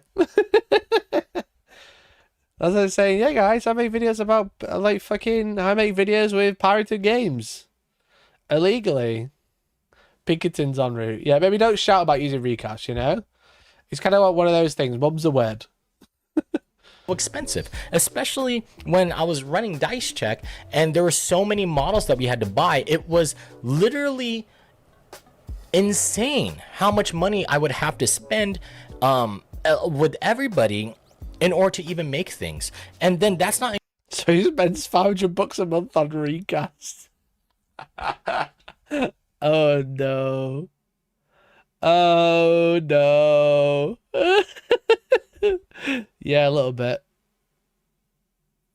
Yeah, a little bit. That's kind of what he's saying. Kind of saying somewhere along that side. Not saying a lot of good things. Not saying a lot of good things, I would say. Including also your terrain. There's so much cost of enjoyment that you have to spend up front in this game that makes it so hard to even get started. And then once you get started, then you have to pay the most expensive thing in the world, which is your time.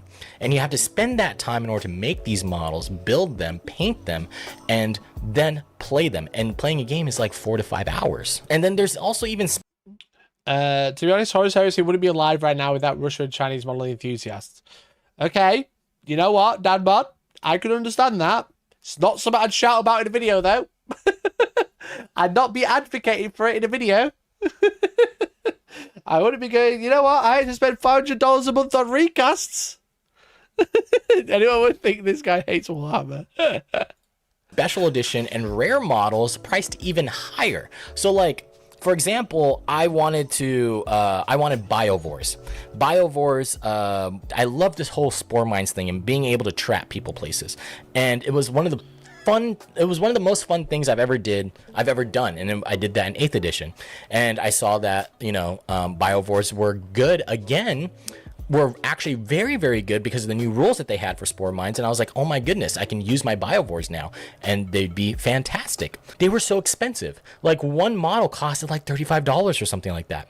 And then like they weren't even printed anymore. So I had to proxy them with Pyrovores. Or I had to like convert Pyrovores into Biovores. Or do something like that because they were what is it? They weren't plastic, they were resin. And so they were even more expensive. And so getting things like that was annoying. And there's always a constant stream of new models and expansions. Like, for example, by the time I was done with Warhammer 40,000, I saw that they brought out new models for Termagants and Hormagaunts. And it's like, people were asking, are you going to get the new models for them? And I'm just like, bro, For Tyranids, I literally have 200 Termagants. Why in the fuck am I going to spend more money in order to do that whole process to get 200 more Termagants again? Or Hormagants? Like, it doesn't make sense. And they're bigger models now. So, like, if you want to play that certain model, you need to go to that new updated model. You have to update their bases. You have to update what the model looks like because they look differently. So they're going to stick out of places more. So it's like, it's so freaking annoying how much you have to spend on new models and expansions, and they trick you, and they're just like, look at this new model. Whoa, look at these new things that you can get. Isn't this cool? Look at this. Like, isn't this fun? Don't you want this? And it's like, bro, I would, like, 5 years ago. But, like, now, I kind of don't want to spend $200 to $300 on new models when I already have them. So you have this... Yeah, like... You don't need to replace your 200 Hormagaunts. You know? Yeah, you need to update their bases, but that's about it. That's just like, that's it. You don't really need to do much. If you want the new weapons, just buy a box and just build the new weapons, and then they look different. You know? Everything he describes doesn't sound like a gamer problem, but a content creator problem. And I'm a bit like, you know what? I think you might be right. I think you might be right, Mech. Because, like, a lot of his complaints are like, oh, we've got to play for the channel, we needed so many models. Like, yeah, I get it. But, like, it's not very relatable. You know? It sounds like he got caught up in the excitement of new hobby and bought too much stuff. Yeah, maybe a little bit. I think a lot of his complaints are very valid, but like some of it is kind of like beating it into the ground when it's not really relevant. Like, yeah, buying multiple Biovotes is absolutely dog poo, but like complaining about like buying the new Hormagaunts, you obviously don't need to. Yeah. Constant pressure to keep up with the latest releases of things, not just in rules, but also in models, and then also in game styles, different ways to play the game, different terrain, different play mats, different sizes of tables. You have to constantly keep up with the latest releases, and it's just so exhausting. And like one of the things that pissed me off the most was that I loved Monster Mash. I loved making like really big lists where it was just like 6 or 7 monsters on the table, and I'm just like, let's go have fun and do this whole thing. And I bought 2 Demicarians, and then Crusher Stampede came out, and then they became so strong, and I'm like, oh man, I also want to try this sized Hyrule. It's from Forge World, so I have to get it from a different way. Oh, what about the Harridan? I have to get it from a different way. And like those things cost so much freaking money, man. Like, it's so expensive buying these things, and then once the new book came out, I couldn't even use those models to their full potential anymore. Like, I had to shelve them, so I just wasted like $200, $100, whatever, how much it was on these models, and then all of a sudden I can't play them anymore. And you can play the whole, oh, well, you could have just 3D printed them. Not everybody has a 3D printer. Not only that, but their STLs can be somewhat hard, and then like it can take a while to print it, and then maybe it doesn't even work right or something like that. You can't just solve problems by just being like, well, you could just 3D print it. Again, the whole heroin analogy. Oh, well, you can make it cheaper by reusing needles. Like, that's not the point. The point is that Games Workshop pushes so much stuff onto you that you have to pay for that makes it so freaking upsetting to play the game. Like, you want to love this game, you want to have a great time with it, but Games Workshop is constantly punching down on the people that play the game, that it makes it difficult to like to really truly love and enjoy the game. You have costs of... I think now Mercenary said that about a content creator problem. I think it's like, I think a lot of his issue is coming down to kind of like, obviously he's a very successful YouTuber, and I don't know, I'm not going to say like, oh yeah, he's got fucking millions in the bank, but he's obviously like a well-off person. He's doing all right, and he's gone out and every time he needs something, he's bought it. you know, or like need in inverted commas. Every time he's wanted something, wanted to try something, he's gone out and bought it. And most people just can't do that. You know, most people can't just go out and see and say like, oh yeah, I want I need the new Harridan because it looks kind of cool. You know, I'm gonna go spend 400 quid on it or whatever. Most people can't do that, and I think a lot of his complaints might stem from the fact that he had very expendable income that he could go out and spend hundreds of thousands of dollars very, very quickly. You know, turn that into a channel very, very quickly. Have all this pressure to perform and create content for this channel, and now he's like, I don't want to do that anymore, and now has hundreds of thousands of pounds or dollars worth of models that he's like, maybe a little bit of buyer's remorse might be coming in. I don't want to psychoanalyze him too much, but that's kind of like the vibe I'm starting to get now. Like, I've seen some points of this video, I've seen some screenshots obviously because we've been talking about it, but like, I think like some of this is coming from I was running a channel, I've spent too much and it was too expensive, which I can totally understand because I'm also a content creator who makes Warhammer content, and trying to make Warhammer content is very fucking expensive if you're trying to play lots of games, because people don't want to see the same army every week. They want to see new units and new armies all the time, you know? But like, that's something that you kind of have. That's like I guess it's kind of like a business thing, right? It's kind of like managing how much you spend on stuff that you need, and sometimes you have to say, is this going to generate enough income for the reason for the purchase? You know, like it's a bit of a funny one. It's not just a case of just going out and buying it because you want it. You know, is it annoying that no one wants to buy his recasts? That's like, yeah, it's a bit of a funny one because like I can understand where he's coming from about how constantly having to buy, constantly having to spend, constantly having to change units. But like, that is, as you said, a content creator problem. And I think a lot of it's coming down to buyer's remorse of like spending so much, dice check, performing, doing pretty well, probably making a bit of money, but then probably like spending a lot of that money on more Warhammer, using it as like a fuel for Warhammer, you know?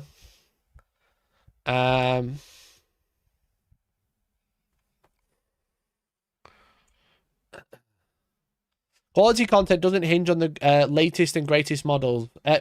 Quality content doesn't hinge on the models exclusively being the latest and greatest either. No, but also people don't want to see the same units week in, week out. You know, they want a little bit of an addition.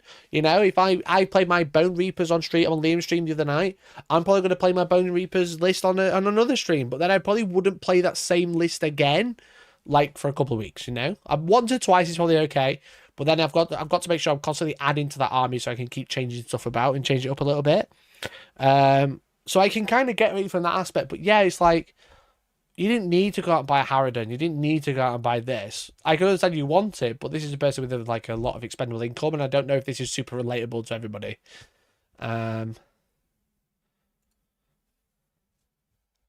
Just play a Broken Nighthorn. I should play my Broken Nighthorn. You're right. Paints and brushes and modeling tools. Things like paints aren't very cheap, especially if you're doing things like inking or stuff like that. You have to always buy new paints. You have to always buy new brush. I have 10 hex rays. Should I just play that? Then again, someone's asking to swap them for an Iron Jaws. I mean, Iron Jaws are really shit. But I think Nighthorn will get nerfed pretty quickly, I'll be honest. Basing paints, and then you have to buy your terrain and your gaming mats, especially if you're playing at home. If you're playing like with yourselves, and everyone should be playing with yourselves, but like if you are playing with your friends inside of your garage, you have to buy terrain, you have to buy gaming mats, you have to buy multiple gaming mats because you can't just keep playing on the same gaming mat. You have to buy multiple pieces of terrain, so then you're not always playing with the You don't need multiple gaming mats at home. Not unless you got multiple tables. You don't need multiple gaming mats, brother. Brother, you don't need multiple game mats. You could play it on fucking one. I had one for fucking 7 years. You know? I had one for like 7 years. And it's fine. I still have it. You might have played it in one of my tournaments. You don't need more than one gaming mat unless you want multiple tables. Look. One gaming mat. Kind of deployed here. This one. We are playing Dawn of War, obviously, because all SN Bat reports are all Dawn of War currently. We've got a bit of a pile of 2017. Look how this camera quality is so bad. Look at this game, Matt. Deep Cut Studios. I bought one. All right, we bought one. We used it in 1, 2, 3 videos. Only when we got some free ones from Game Mat did we start changing. Bearing in mind, I was live streaming every week for like a year before this. You know, look, the same battle mat.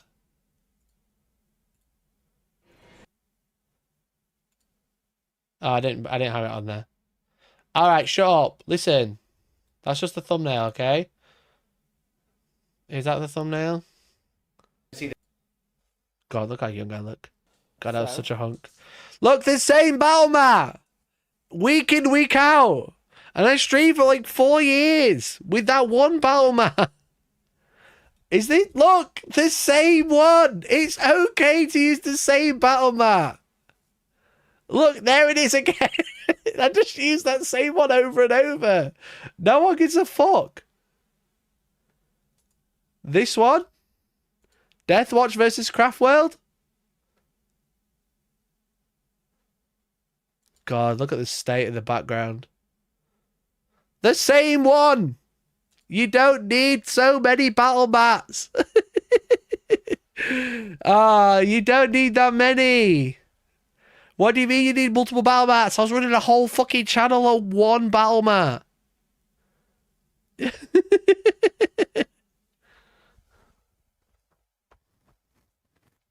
Hi, Bar, bringing more personality to a battle report than a battle mat, true. Look at the state of the background. Look at the state of the background. Look at this. With the mushroom terrain and the laptop and the chocolate and the wash tablets. Look at it. We got the bread bin. We got some random tissue. We got some washing up liquid. I used to live in a shared house.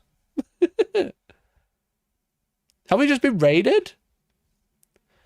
Have we just been raided again? Hello, everyone.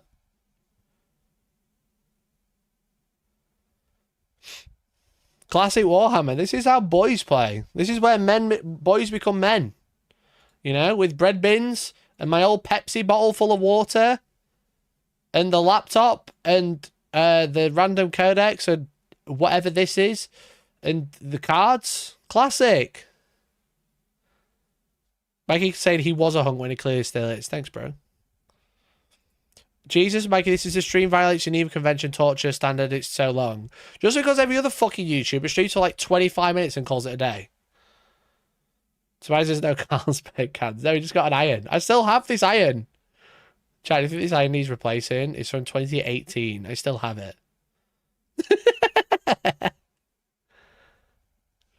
I still have that same iron. Face and Faces, thanks for the 5 months, buddy. Really appreciate you. But welcome, everybody. If you just tuned in, thanks so much for tuning in. We're just going over why Magikarp Usefly hates Warhammer and why he might be wrong. Make a new iron. No, I can't afford one. Because it is so expensive, you have to start buying your second iron. Look, you don't need multiple battle mats, Magikarp. What are you talking about? I dropped the kids off. I don't want to know if you've been for a shit, mate. Thank you so much, buddy. I didn't see a raid thing come through. I didn't see a raid thing. I don't know. Thanks, mate. Appreciate it. But we're working out why Magikarp use fly, which is an awful picture of awful freeze frame. From Dice Check, why he hates Warhammer. Same type of terrain all the time. And then you have entry fees for tournaments and events, like a ticket to like a Warhammer event. It's like $100, right? And that's not putting into account also the price of a hotel. You know what isn't $100 tournament ticket? That's right. Super All Stars 2. Happening at the end of next week. Next month. God, I'm so tired. The end of next month. Okay. Check it out. Exclamation point shop.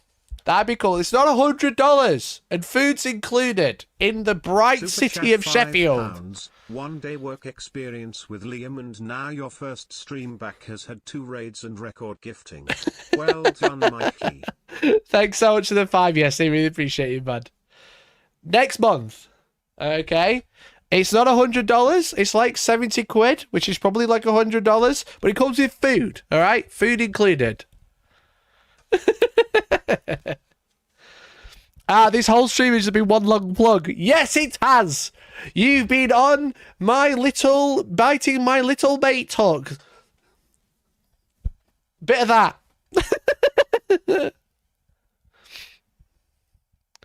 It's $96. It's $96. That's not 100. That ain't 100. Because if I had 100 and bought a ticket, I'd have some left.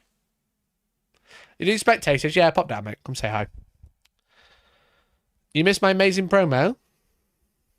Where's your amazing promo? I won a gaming mat at All-Star. Oh, I should do it on here. I can't find it. I won a gaming mat at All-Stars. Oh, God, I've lost it again. I've lost it again. No. I won a gaming mat at All-Stars warm raffle. You can win one too and buy a ticket to Super All-Stars too. Just saying. Just saying. Anyway. That's not putting into account the price of travel. That's not putting into account the price of food that you have to spend when you're there. There's a lot of money that you have to invest in order to even enjoy the game to its full potential. And like a lot of places, they're like, oh, we don't want you to be bunking with the same person or bunking with like a couple of guys. We want you to have your own hotel rooms. Like, fuck off already. The event already costs like $100 for a basic like ticket to get into the game in order to even play. And you're telling me I have to pay $300 per night in order to also stay there?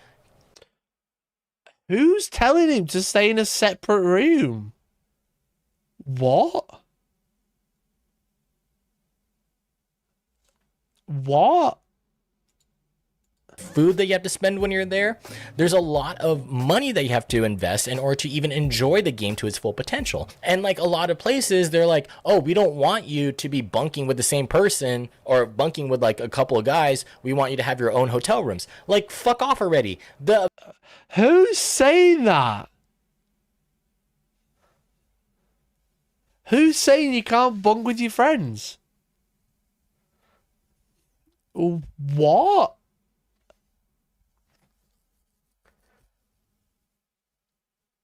Of all the things that didn't happen, that didn't happen the most.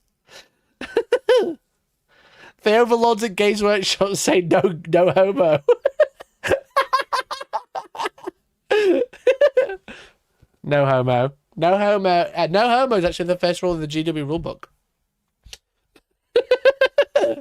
It's gay to share, chat. All right? Don't be gay. What is he saying?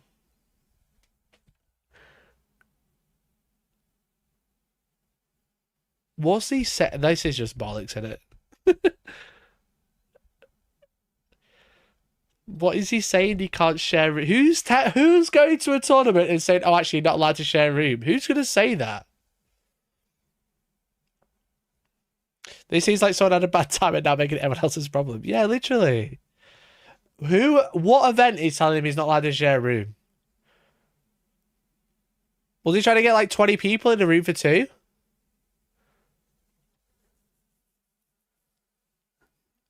It's all coming off a bit privileged. Yeah, a little bit.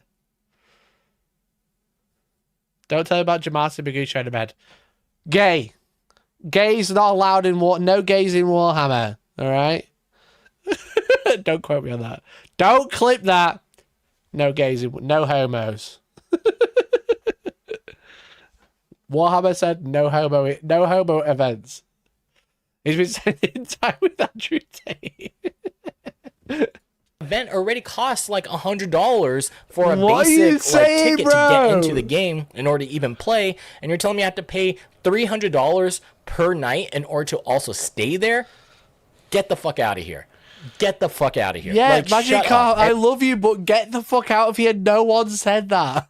And then we got power creep. Woo-wee! When I was playing, man, was there a bunch of power creep. And I drank the Kool-Aid. Like, you can even look at the Dice Check channel. There were, like, podcasts where were just like, is there really a power creep? And I was like, no, there isn't really a power creep. Until it got so bad that there was a very obvious power creep. Like, it got so bad during 9th edition that, like, I literally could. He's definitely talking about LVO. Right. LVO, I stayed in the hotel where the tournament was happening, and I shared a bed with fucking Manny from Glasshammer. All right? Me, Manny, Tank, and Alex Harrison in a twin double room. It was 2 double beds. All right? Twin double beds. That was it. Like, it's unaffordable to go otherwise. You know? Who say they can't share? Me and Manny in one bed. Yeah, exactly. The snoring was insane. You should have heard it. When did I go? 2020, January?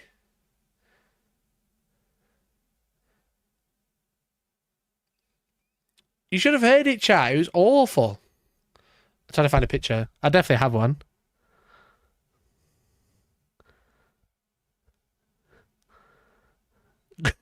I don't know if I don't know if I should share this picture. Wait, what screen am I on? Okay. He won't mind if I draw on it. I can't draw on it. I won't do that one. If I zoom in. I can't how do I draw and stuff? He let me take the picture. I'm sure he won't mind.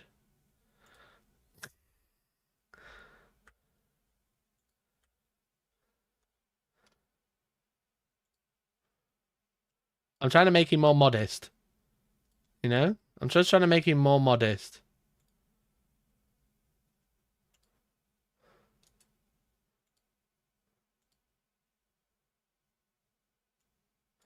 Oh my god, how do I fucking... Can I fill?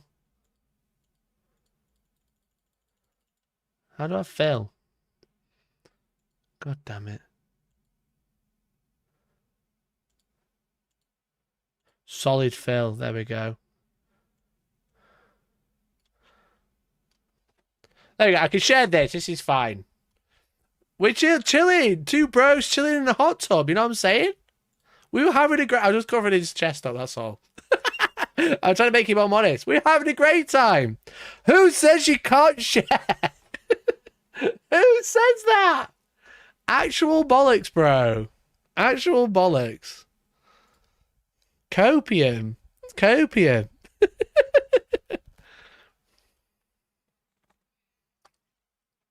Bro's about to be demonetized. He had his nipple out, that's all. He had no top on. I didn't want to do him like that, you know?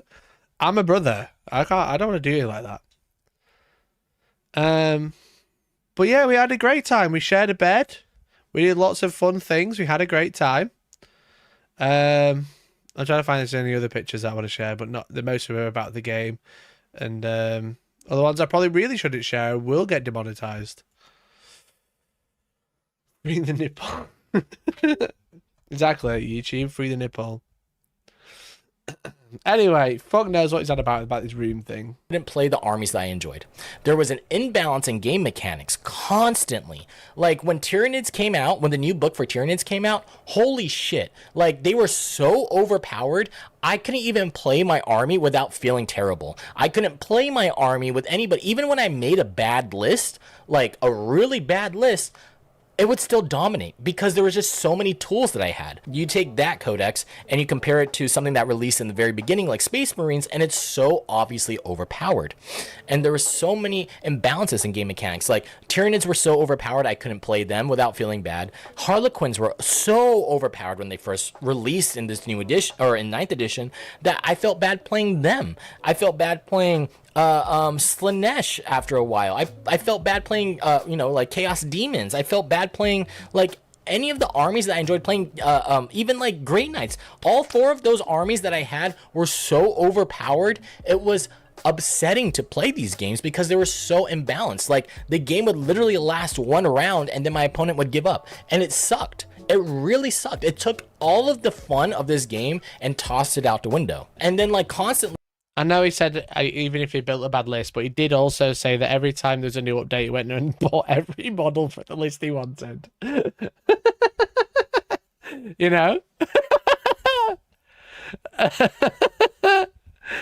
Like, on the one hand, I can understand he's saying, I built a bad list and I was still dominated, but also he did just go out and admit he was spending $500 a month to buy all the latest shit.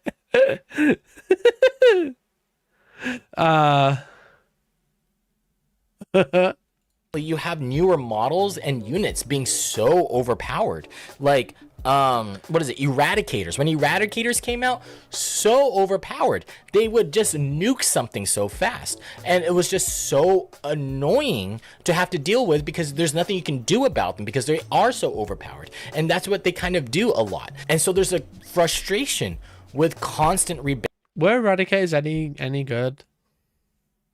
I feel like Eradicators was scary when they first came out, and then that was it. I started to understand why they made no money. I don't want to be a hater, but yeah, it's not good luck. The new model is always OP is so boring, it's also not true. No, it's not true at all. It's not true at all, bud. Like, new models aren't always good. Look at, like, fucking Striking Scorpions. They're new and they're shit. You know?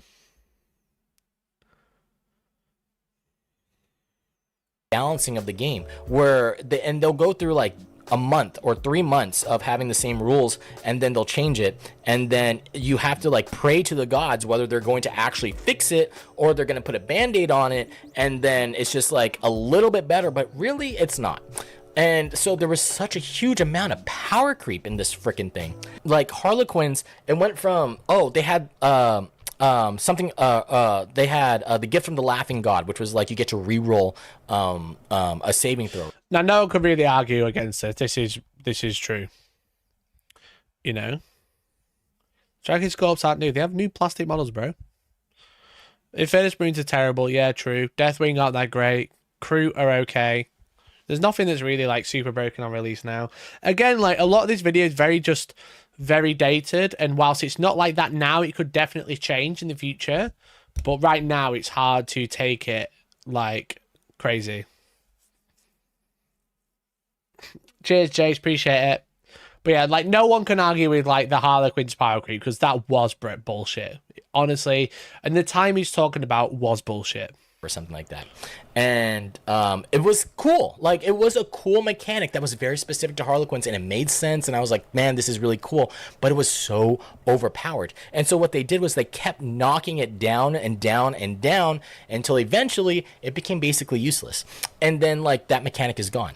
And like this was already off of Harlequins going from a single book. Harlequins never became useless last edition. They got more expensive, but they were never useless. From by themselves in 8th edition to them being consolidated into into the Aldari book, and then from there, like a lot of their rules and a lot of the stuff that made them cool was like kind of stripped away from them, and then it became like you can only run them in a certain way. You have to run them in a certain way. If you don't run them in a certain way, then you're going to lose, and it made you feel bad. So let's talk about loss of enjoyment when something is OP. And you feel this with anything. When you're playing a video game, when you're playing this game, whenever you go up against something that is extremely overpowered and you can tell that it's overpowered, it's just not fun playing against it because there's nothing you can do. Overpowered armies create such an uneven playing field, and you have to stick there and play this game for like 4 or 5 hours, even though you know that by the first round you're fucked and there's nothing you can do about it. It's like playing Yu-Gi-Oh at this point, right? Where you go into a game and then on the first turn you know whether or not you've lost, or like you already get OTK'd. It's the same shit. Like, this makes it so uneven when an army is overpowered, and the dominance of certain armies reduces diversity in game experiences. The diversity in your game was so small because the dominant overpowered armies took over everything, and like the army lists were basically the same all the time, like Tyranids. again, the long and short of it is like, this is all very dated. Again, I'll keep saying it. Right now, this doesn't land. This could happen anytime. This could happen again anytime. But like, yeah, he's a lot of what he's saying is like 9th edition. It's a very much a good analysis of 9th edition. If this video was called Everything I Hated About 9th edition, no one would be able to argue, you know. But a lot of what's happening here doesn't happen so much isn't happening right now, you know.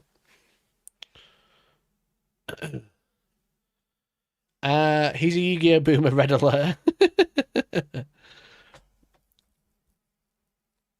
Temporary problems. Yeah, it's very dated, you know. It's very, very dated.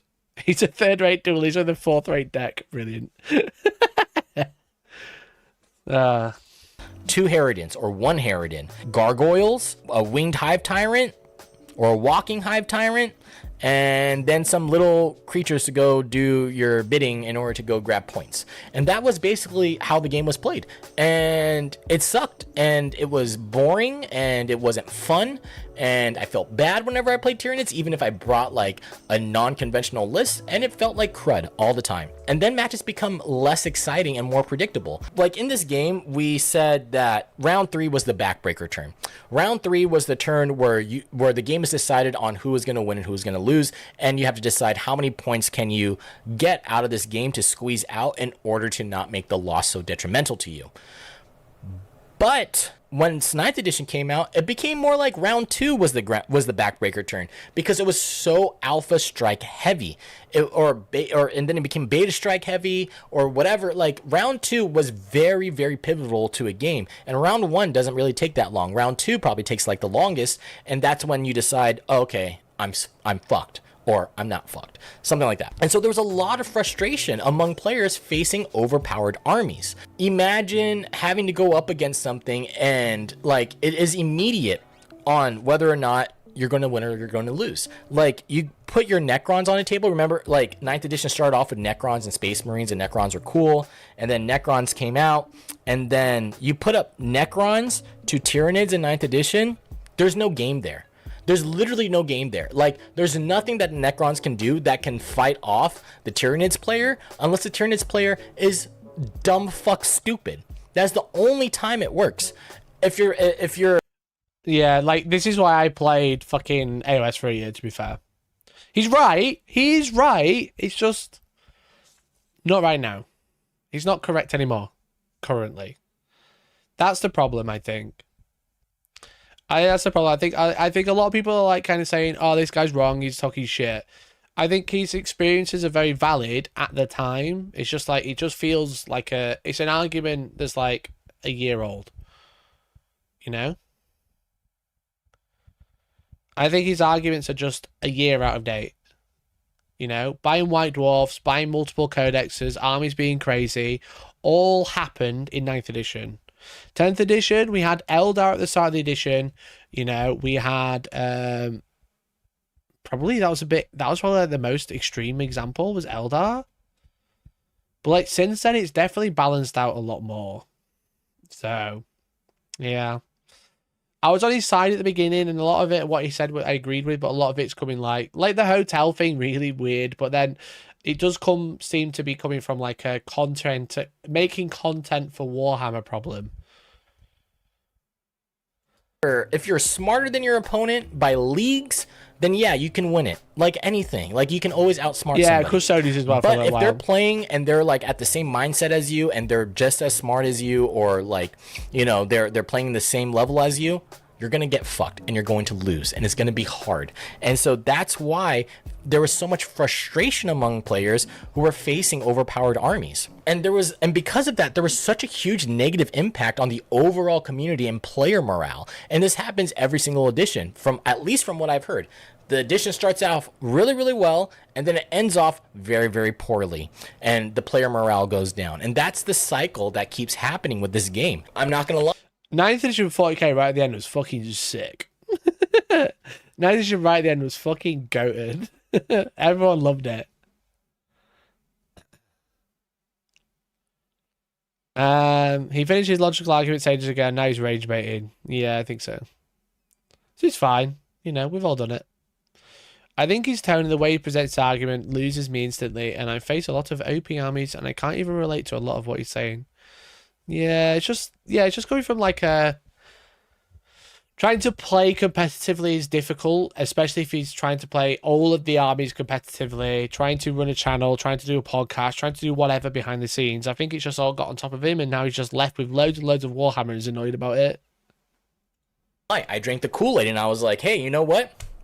Let's look on the bright side, because that's what I thought was good. But guess what? It's not. That's just a codependency problem and a sunk cost fallacy. And I was like, it's like... Oh, you lose. Oh, boo-hoo. Wah, wah, wah, wah, wah. But, like, honestly, like, why would you always go into a game knowing that you're going to lose no matter what you do? And you can be like, yeah, I'm having fun just losing all the time because I get to do the stuff that I want to do. But then, like, there's no way that it still doesn't make you feel bad that you're losing all the time, or that you can't enjoy the game as much as somebody else is. And that's the part that kind of sucks. So there was that. I hate the phrase drank the Kool-Aid. I think it makes sense. I think a lot of people, I said it the other day, right? I was on Liam's stream, we were playing Age of Sigmar, and we were both like, Age of Sigmar is so sick, it's so cool, it's so epic, it's the best game I've ever played. But it's like, it's new and exciting, you know? You know, it's new and exciting, and that's why everyone's super into it right now. It's drinking the Kool-Aid, you know. And, like, that's fine, as long as you're aware of it. But, like, I think a lot of what he's saying, like, 9th edition, yeah, especially right now, not quite.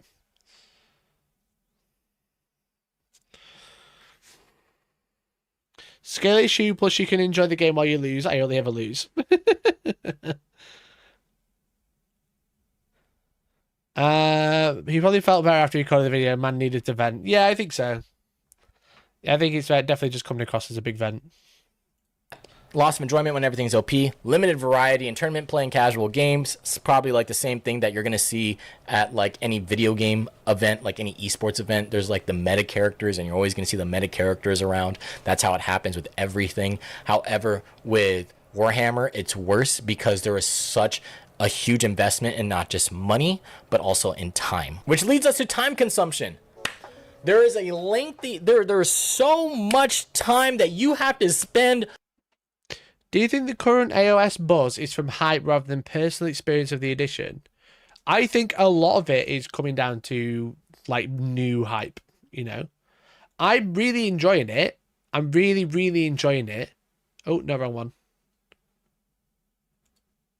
I'm like really, really enjoying it, but that doesn't mean it's a perfect game, because a lot of people will say it's the best game ever played. A lot of people will say I love it more than 40k. I think what's happening is it's a lot better than what it was. It's very easy to get into, which isn't necessarily a bad thing, and maybe it is the best game. But I also think there's definitely a period of like honeymoon period of like going, oh, I really love this game because it's new and exciting and cool, you know. I'm like, the thing is with it is like, I really love 40k and I really like AOS and I really like all the models. I think AOS does the models better. I think 40k does the game sometimes better. I don't think either one is really like better than the other. But I think if people right now are saying the game is the best game, it's the best game I've ever played, just be aware it's brand new. Everyone's very excited because it's brand new, and they probably are feeling very biased because it's new and exciting. And that opinion might retain, it might continue, but it might not continue. And that's something you kind of got to be aware of if you are going to buy into it. You know, if you don't play Age of Sigmar and your favorite content creator said, I'm a big 40k player, this is the best game I've ever played, just be aware of their excitement because it's new too, and they're just sharing that excitement with you, which is not necessarily a bad thing, but just don't, make sure you like calculate and like think about what you're going to buy into if you've not already bought into it. Don't buy in because of the hype, buy in because you see something and see yourself enjoying it. That's kind of like what I'm trying to say, you know? That's what I'm like. I'm not trying to say it's a shit game. I'm not trying to say, oh, everyone's just saying it's cool because it's new. What I'm trying to say is it's just like, be careful with your money, be careful with your hobby dollars, because it is overhyped right now because it's brand new, and that's okay. But like, if you're concerned and it's just like everyone's saying it's super cool and exciting, just be aware of it's your money at the end of the day. Don't go spending too much, you know? That's what I'm trying to say.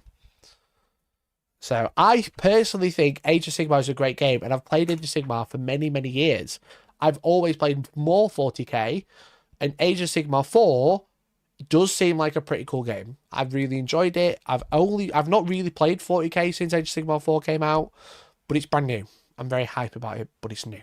So like, just something to be aware of.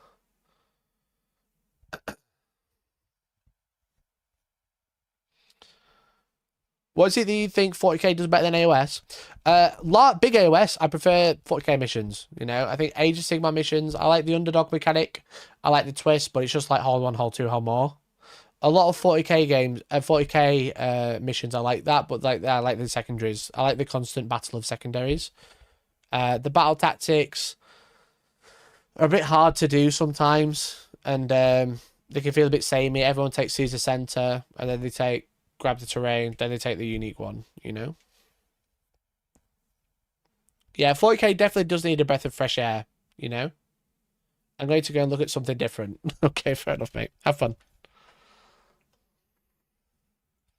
However, with Warhammer, it's worse because there is such a huge investment in not just money, but also in time. Which leads us to time consumption. There is a lengthy, there's so much time that you have to spend playing this game. There is a lengthy setup and teardown. When you start playing a game, you have to go to a store and you have to reserve a spot at a game store or have someone that you can play inside their home or whatever, right? So let's say that you have to reserve a spot at a game store. You go to the game store, you have to get there like 10 minutes early, 15 minutes early. So then that way you can get there. Then you start setting up the game. You have to then wait for your friend to come by to play it. You have to set up the terrain. Then you have to be like, all right, now that terrain is kind of set up, let's roll for the mission. You roll for the mission together. You're like, okay, you set up your deployment zone. You do all that stuff. And then you have to make like a line of dice in order to make the deployment zone. And then from there, then you could do something where it's either you rearrange the terrain or maybe you do the FLG thing where you take turns placing down terrain. And then from there, then you can finally start putting down your models, and then you have to go back and forth to put down your freaking models, and then you do all that stuff. It's probably going to take you like 20 to 30 minutes to just get started, if like at the same time you're also talking to your opponent and like being a good friend and just like having a good time, being like, hey, do you want a pizza? I'm gonna go grab a slice. Or hey, I'm gonna go get something to drink. Do you want something? It's gonna take like 30 minutes, and then you play the first round that takes like 15 minutes, and then the second round, it takes another 15 minutes, and then you're fucked. And it's like, Jesus Christ. And then you have to tear everything down, pack everything up. You have to take your models out as well. There's hours, and it takes such a... I do agree, like, set up on, general, like, getting ready to play Warhammer can feel very intense if you then lose in 2 turns. I think that's what he's trying to say. Like, he's saying that, like...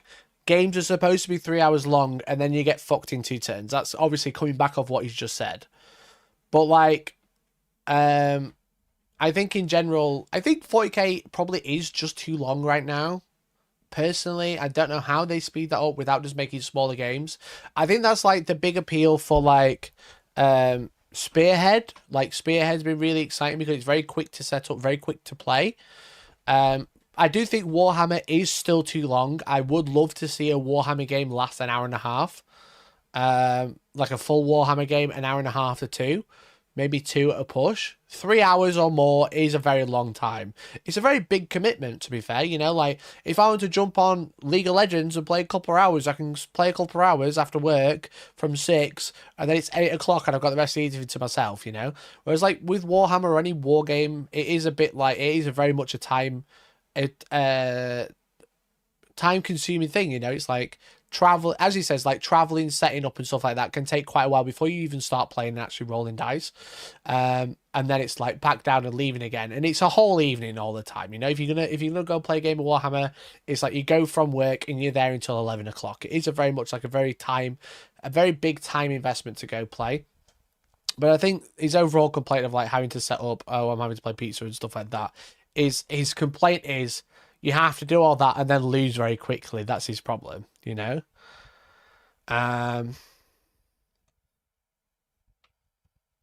But yeah, like again, a lot of his complaints are very dated, I'm finding. We're nearly finished, but I think a lot of it can come down to very dated but understandable.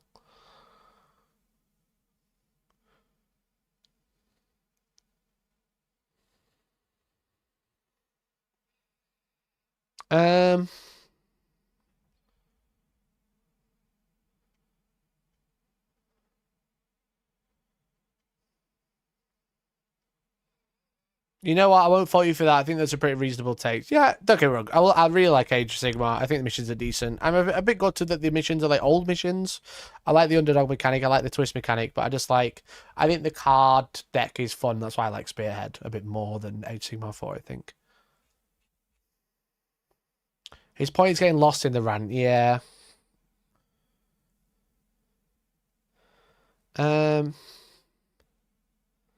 I think they need to increase the points in 40k. Yeah, definitely. I think Age of Sigmar is like a good size. Age of Sigmar feels really small compared, but there's a lot of revival in Age of Sigmar, you know. But I think 40k needs to be a slightly smaller game, to be honest. I think it's just too big. I think, yeah, if you increased everything like 10-20%, just game wide, you know, that'd be like a really like healthy way to make the game just a little bit faster because everyone's just got less stuff, you know.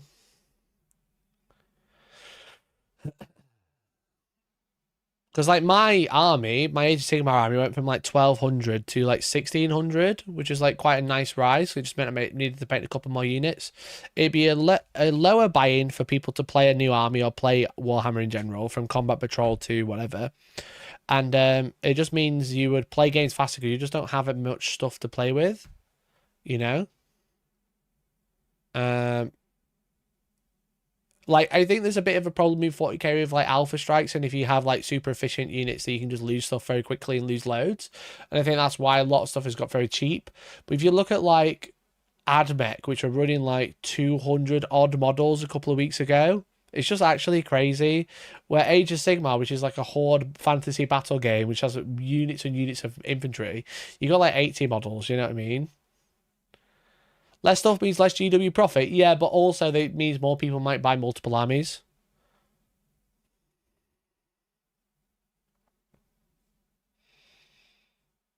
Yeah, I think like a 20% increase on everything in the game would be quite nice. Like 1700 points now should probably be 2k.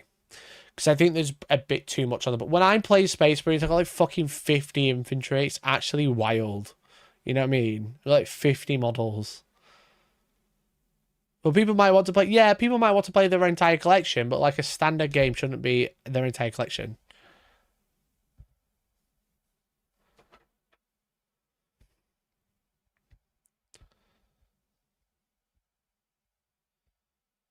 Bring all army costs up to Deathwatch number. What's Deathwatch? That little edition in the other book? Long time to play this frickin' game, and you're going to be playing for like 4 or 5 hours if you're going to play the full 5 rounds. Then there's the hours spent on painting and assembly, and you are going to be constantly painting and constantly assembling new models. It is a constant thing. You aren't just going to stop one day and be like, I no longer have to do it anymore, unless you buy every single model inside of your army and paint them all and get them all done, so then you don't have to think about it anymore, and then you're just like, I'm done. I no longer have to buy an army anymore. I'm just sticking with this one and that's it. Then sure. But it's still going to take you a long time. You're still going to have to constantly paint and assemble things because there's things that you want to do. Like there's different ways that you want to build a unit. There's different ways that you want to build an army. And so you have to constantly do that over and over again. It's hard to have... Again, I think that a lot of it comes down to content creator problem of having to have so much to be able to play differently. But like, yeah, like the whole point of building and painting is supposed to be a relaxing part and enjoyable part of the hobby, you know? He's 100% gamer. Yeah, he's a guy who enjoys the game, I think, you know? He enjoys a bit of painting, but he's a gamer, not like a hobbyist. This hobby of Warhammer and still have another hobby as well. And it's hard to split that because there's so much that has to occupy your brain when it comes to this game. It's not just the amount of money that you're spending, it's the amount of time that you have to invest in this game as well.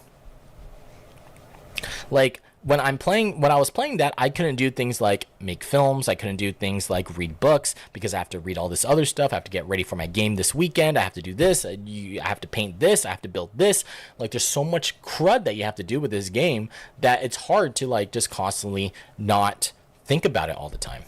And there we go, my friends. That is all the reasons why I don't like Warhammer 40,000, why I hated the game, and why after a while I was just like, I'm not playing this game anymore, and I just don't care. That's why. Basically, I stopped drinking the Kool-Aid, and I was like, I ain't doing this no more. I'm done. This is the last straw. I'm not playing this fucking game anymore. Oh, 10th edition is going to come out. Kiss my nuts, Games Workshop. Like, this company, the company of Games Workshop... I think a lot of his points, like, again, if they come out a year ago, I would get it, you know? But, I just feel, it just feels very, very out of date, I would say. The game, and why after a while I was just like, I'm not playing this game anymore, and I just don't care. That's why. Basically, I stopped drinking the Kool-Aid, and I was like, I ain't doing this no more. I'm done. This is the last straw. I'm not playing this fucking game anymore. Oh, 10th edition is going to come out. Kiss my nuts, Games Workshop. Like, this company, the company of Games Workshop is such a cesspool, and it's so sad because the IP is good, but everything that Games Workshop does, it just like they just shit on anybody that cares about the game, and they feel like the hobby is like null and void, or like they can do whatever they want with the hobby and people will buy it. And that's basically the truth. A lot of things are going to happen inside of this game because people are still going to buy the models. At the end of the day, people are still going to buy stuff from them, and that's all that they care about. And as long as they have their whales interested inside the game, then it's going to be like that forever. And that's the sad truth of it, and that's capitalism. And you can choose to go with it, or you can choose to not go with it. And I chose not to go with it because I don't care enough anymore. And I don't want to be siphoned like that. It feels gross. It feels like I'm being misused. I get this manipulation of things are going to get better, but then it never does. It's like being in a narcissistic relationship is what it's like playing this fucking game. I love the analogies. The analogies are very funny, to be fair. To be fair to him, the analogies are very good. Yeah, I think a lot of what he's got to say is very valid. But a lot of it is very dated, and a lot of it is like a little buyer's remorse, I would say. I would say a little buyer's remorse, you know? Because, like, don't get me wrong, I said when 40k shit, everyone kind of says it, you know? Everybody says it's shit. Like, if I scroll down to 2 years ago, like, look at all this 40k content, okay? All 40k related, all right? Pretty much, you know, for the past year, because 10th edition came out, you know? Having a great time, breaking fucking I broke the 10th edition Tournament Companion. I broke 10th edition. I broke the Space Marine Codex. I broke the Tyranny Codex. Having the best time, you know? Like, the end of 9th edition, still talking a lot about 40k. But there was a time, like 2 years ago, like before that, when Harlequins were really broken. And it got really annoying. They went out to make my own balanced data slate. But look, 40k... Age of Sigmar was way more popular at the time. Harlequins of 40k's next big problem. I warned everybody. But this is like, look, Custodians are winning way more than anything. They had a 72% win rate. But look, I was also just doing fucking AOS content as well. You know? I was like, fuck this shit. I'm just going to go play Age of Sigmar for a bit. Here it is. You know?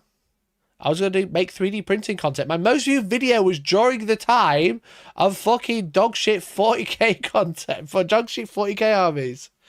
You know? I think there's like a balance of like kind of like managing your own time and going, you know what, if I'm not having fun, I'm going to try and do something else. You know? And sometimes you just have to go, you know what, fuck it, YOLO. You know? And that's what I did. I just went, 40k is really shit in 9th edition. I'm going to go play Age of Sigmar. That's what I did. You know? That's when the White Dwarf came out. Suddenly I'm starting to do Age of Sigmar content.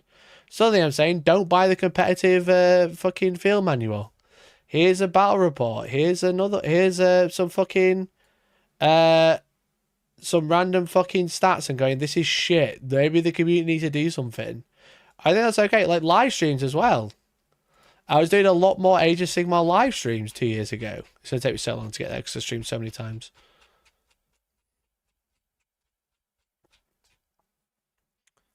Like look, me and Louis doing content a year ago. Talking about like the new battle tome. Like ultimately, like when 40k was really shit, what I did is I just stopped fucking playing it. My guy, yeah, literally. I just stopped playing it. I just started playing fucking way more Age of Sigmar because it was so fucking dog poo. So I was like, 40k is poo poo. So I'm gonna play something else and do something a bit different. And play Cursed City a lot of the time, you know. So I think a lot of it, as I said, a lot of what he's struggled with is like 9th edition burnout, which it definitely was fucking poo. It was poo when Harlequins and fucking Custodians were really broken and Tyranny's got an update in a White Dwarf or whatever. It was the big poo. It was the big poo, don't get me wrong. But like, sometimes it's okay to put it down and not go, oh yeah, the fucking everything's really shit now. I just think his arguments are very valid 2 years ago. You know? His arguments are right 2 years ago. I never stopped playing 40k, but I definitely I sank less time into it. I just went, this is the big poo.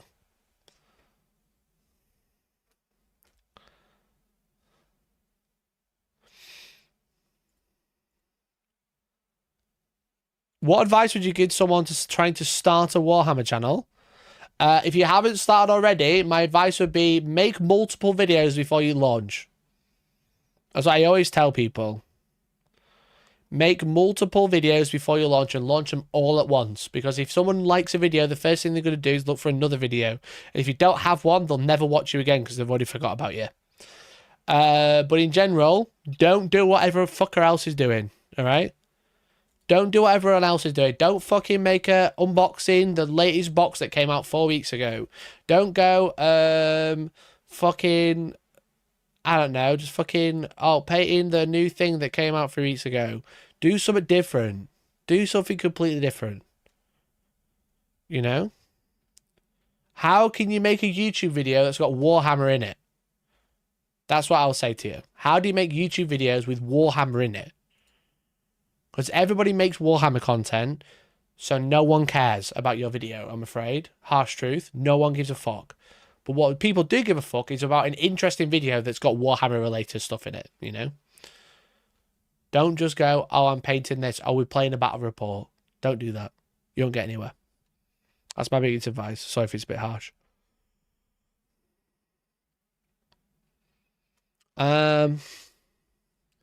The Cursed City COVID streams are the best with green candles. The Cursed City streams are fucking some of my most viewed streams.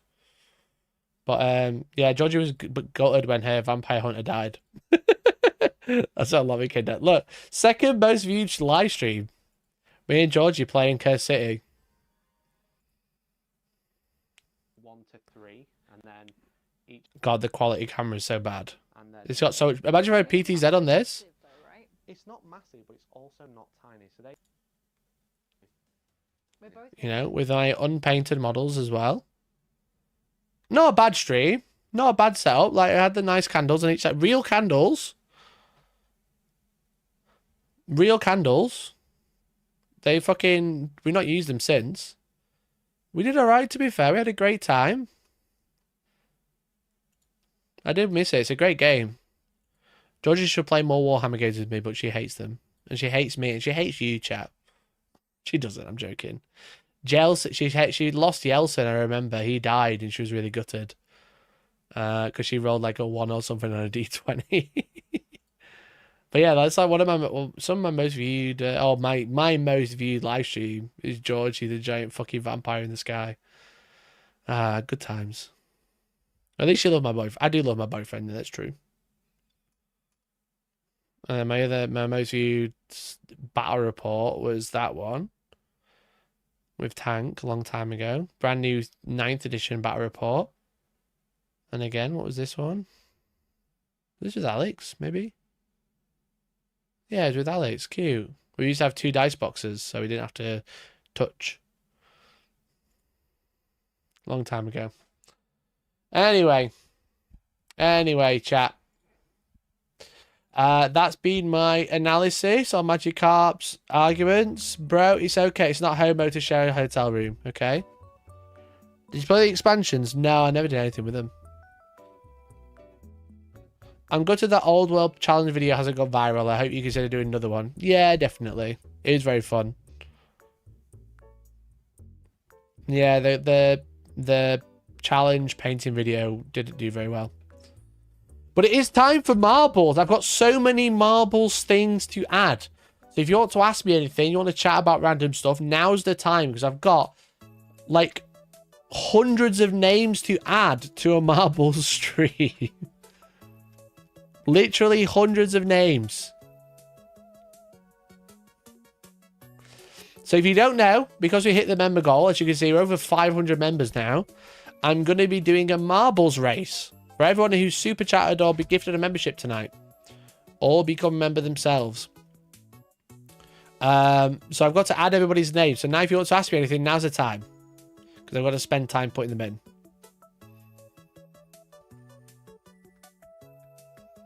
I didn't buy them. I kind of wish I did. The model should come with them. Yeah, that was my big complaint. I made a big video at the time. I made a big stink of it because it was bullshit that the models didn't come with.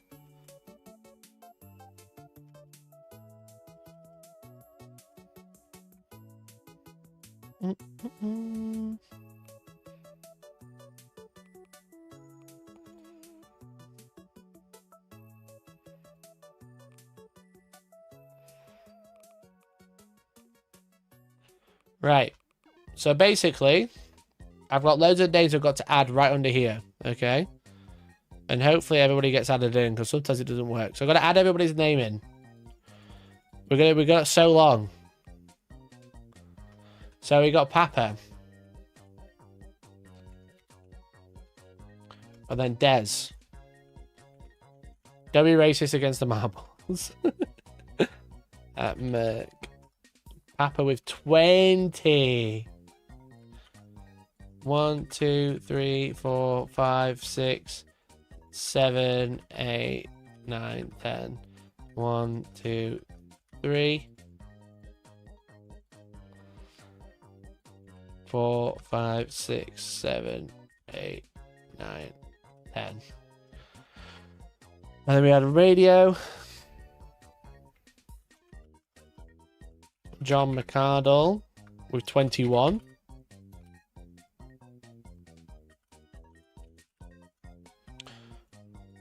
One, Super chat £2. Thank you. Get 3, 4, 5. That's 5. We've got 15 to add.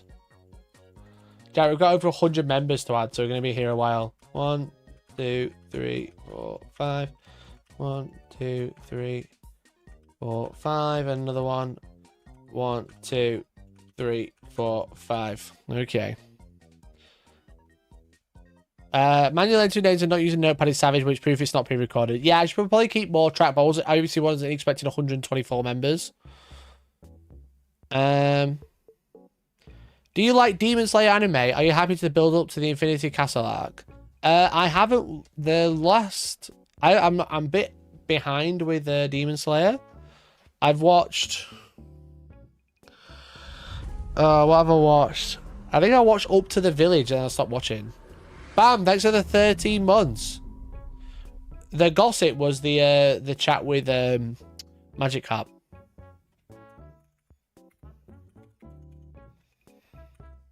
But yeah, I should use a notepad for this. And then we had Jace, and we had Matty. Yeah, because normally I have like 20 names, but we got fucking crazy numbers tonight. Decknull. Then Conga.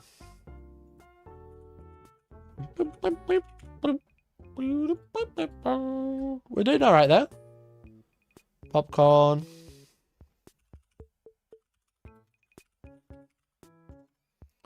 Papa with 2.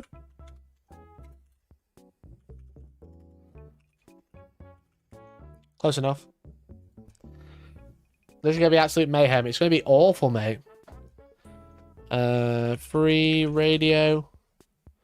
And then we had Grimdark Mark.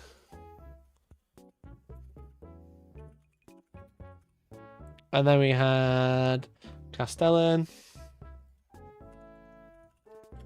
And then Liam D. And then Lord of Cinder. God damn it. Lord of Cinder. Rum o'clock. Run out. Yeah, just about.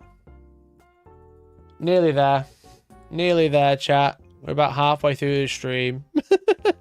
Mr. Sven Holio. Mordy Hammer. Times 5. 1, 2, 3, 4, 5. And then we had Pridders. Canoness Marcy.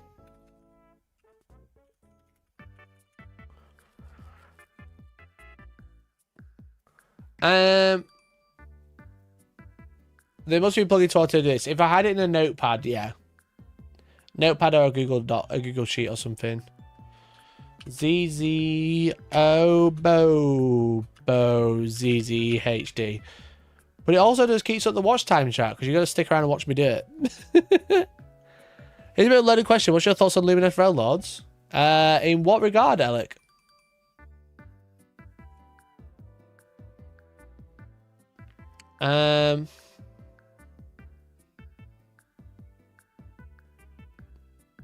Is there a painting award at a tournament? Yeah, always, mate. We always have a painting award. I haven't announced the painting award yet because I'm just speaking to a couple of companies about whether they want to sponsor it. Demogorgon. But yeah, we always have a painting award and best player award, like favourite player. Biblical Nipple. Brandon. Lagas. Chris. Sandford Police Station. Garsty. God, I wish people had like easier usernames. Garsty0014. Capping Chaos. Capping Chaos. Mooch. Nearly there. This also gives everyone time to go like the video. Hell yeah. I am planning on running Age of Sigmar events. Just probably like in the coming months. Probably not like immediately. It was kind of one of those, like, I should have done it straight away. I probably should have added it as a extra event at All Stars, but now I'm probably going to save it until like later in the year.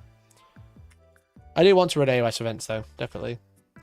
I also want to go to some too. Leston Jones had 10. 1, 2, 3, 4, 5. 1, 2, 3, 4, 5. And then Jamartin.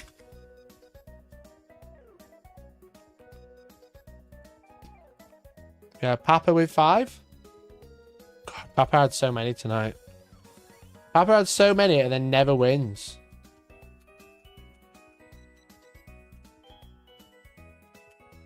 One, two, three.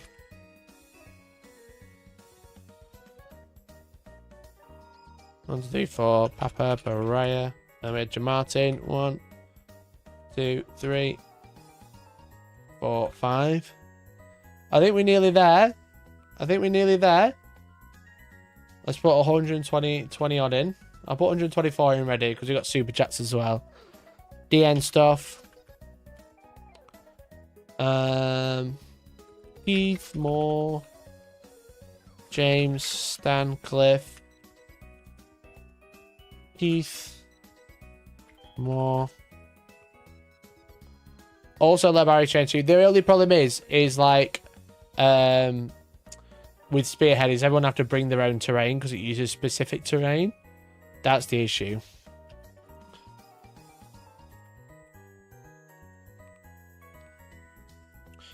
That's on Des. Trolling did 5. 1, 2, 3, 4, 5. Ahane. Dadgod. Dadbod. Napgod did 5. 1, 2, 3, 4, 5. Only once I gifted 5 2 times. Yeah, it's in order, bud. It doesn't add them together. I'm going down the list one at a time. Mercenary Goo. Sir Galahad. And then we had Steelman.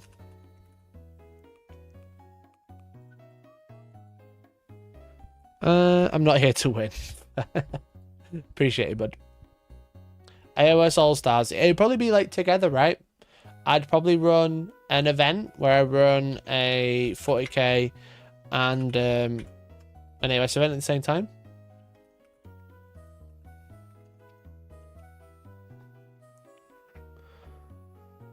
Jade lost words. Have fun, mate. Always a good tip for kit bashing or making your own spaces more unique, not just troops but also vehicles. Bits and 3D printed is probably the easiest ones, right? Necros. Dadbot did 5.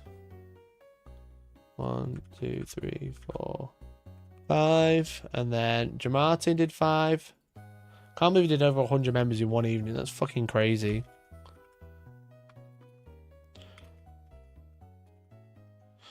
One, 2, 3, 4, 5. And then we had Wood.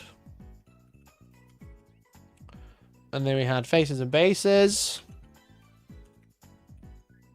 And then we had Yesting with the 5. And then we had Chapter Master Hawk Tour. Already a dead meme. Did you see that she went on stage and no one cheered? So bad. She's so bad. She fell off so hard. And then bam. Bam. Okay, that is 144 marbles tonight.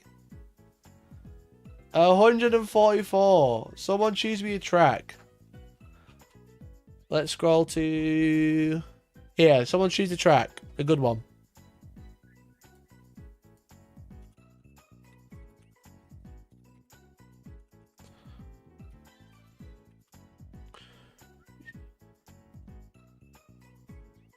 Next year you can react to Poor Hammer's 6-hour AOS hot takes. I'd rather shoot myself.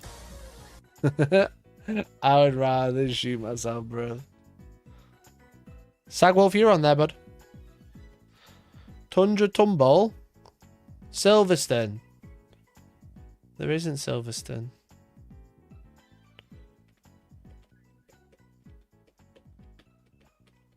She quit her job to do publicity. Yeah, I know she did.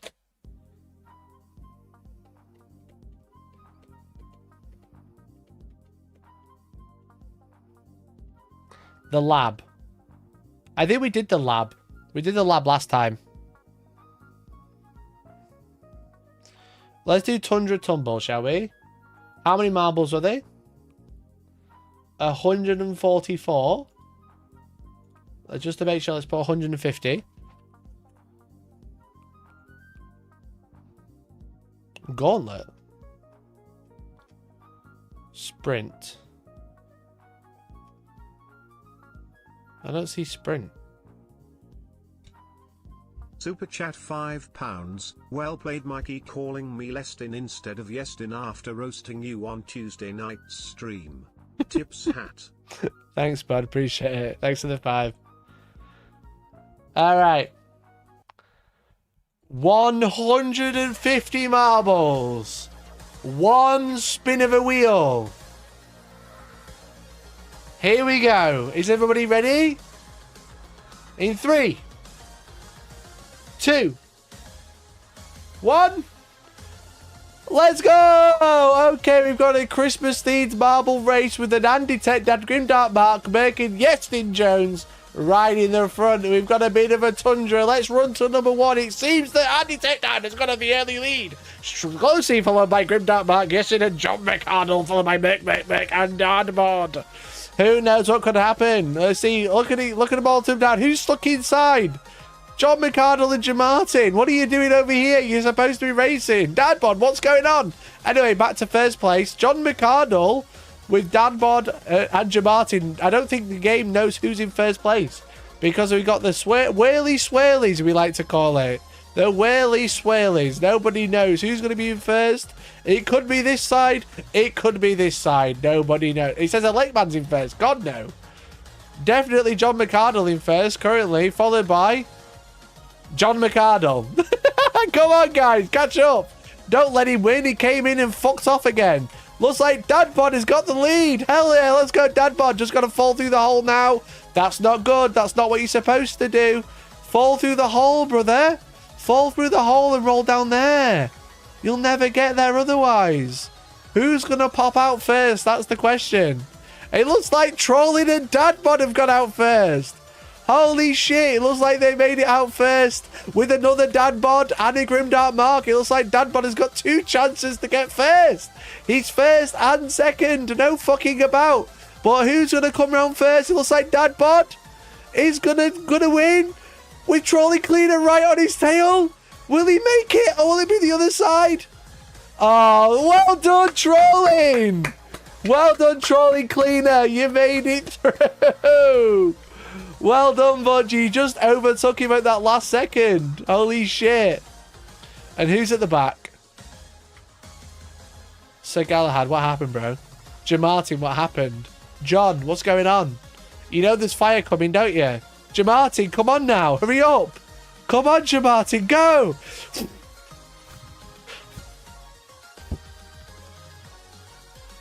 Go. Quick, the fire's coming.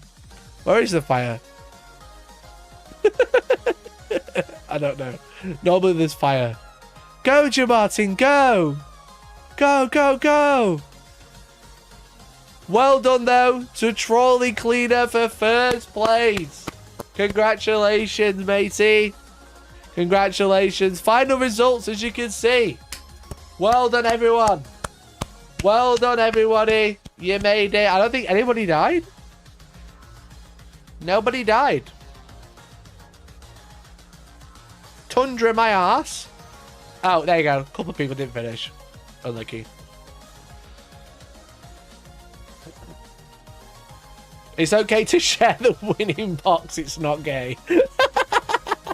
Well, we don't share hotel rooms here, bro. We don't share hotel rooms here. All right, Trolley Cleaner. Congratulations for winning. Here we go. Let's spin the wheel, baby. Congratulations, Trolley Cleaner. You have just won.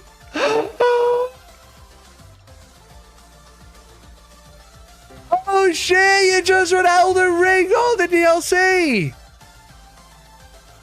Congratulations. Congratulations. Congratulations, Trolley Cleaner. Unless you would like a respin. Would you? Oh, I've got rid of my fucking... You might want to respin.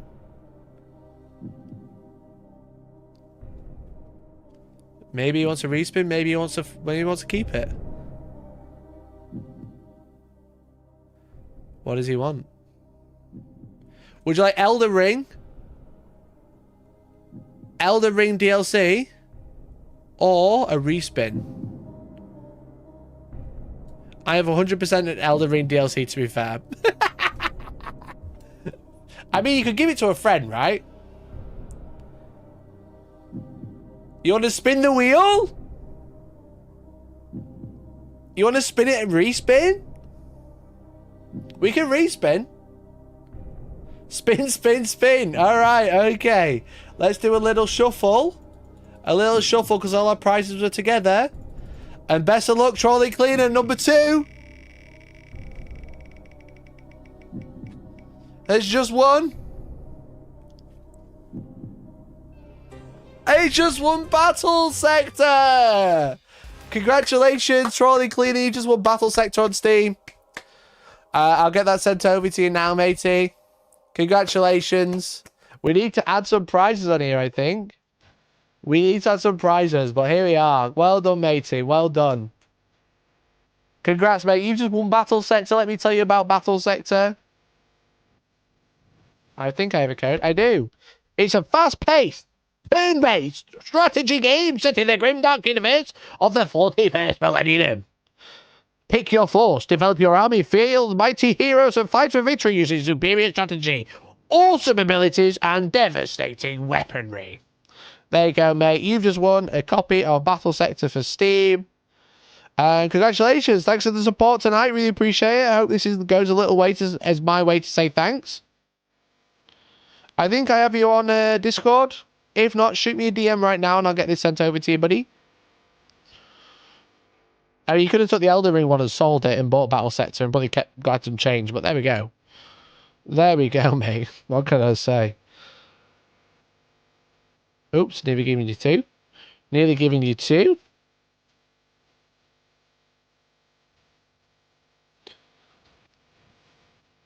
What happened with the Taskmaster thing? What do you mean? I just like the spin. Yeah, fair, mate. Do I have you on here? Let's have a look.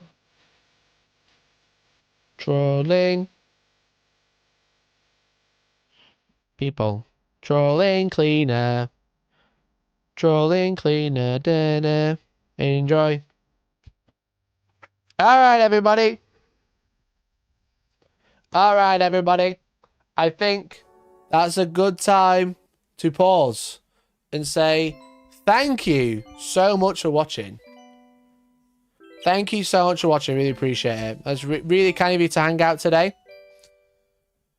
Didn't you get out Taskmaster Alex's face mask? Yeah, it's up there. I think it's behind there. Thanks for hanging out. And thank you so much for all your support. 124 members in one evening. Are these live or do you pull them via at pre-spin? I do them live, but I just did it.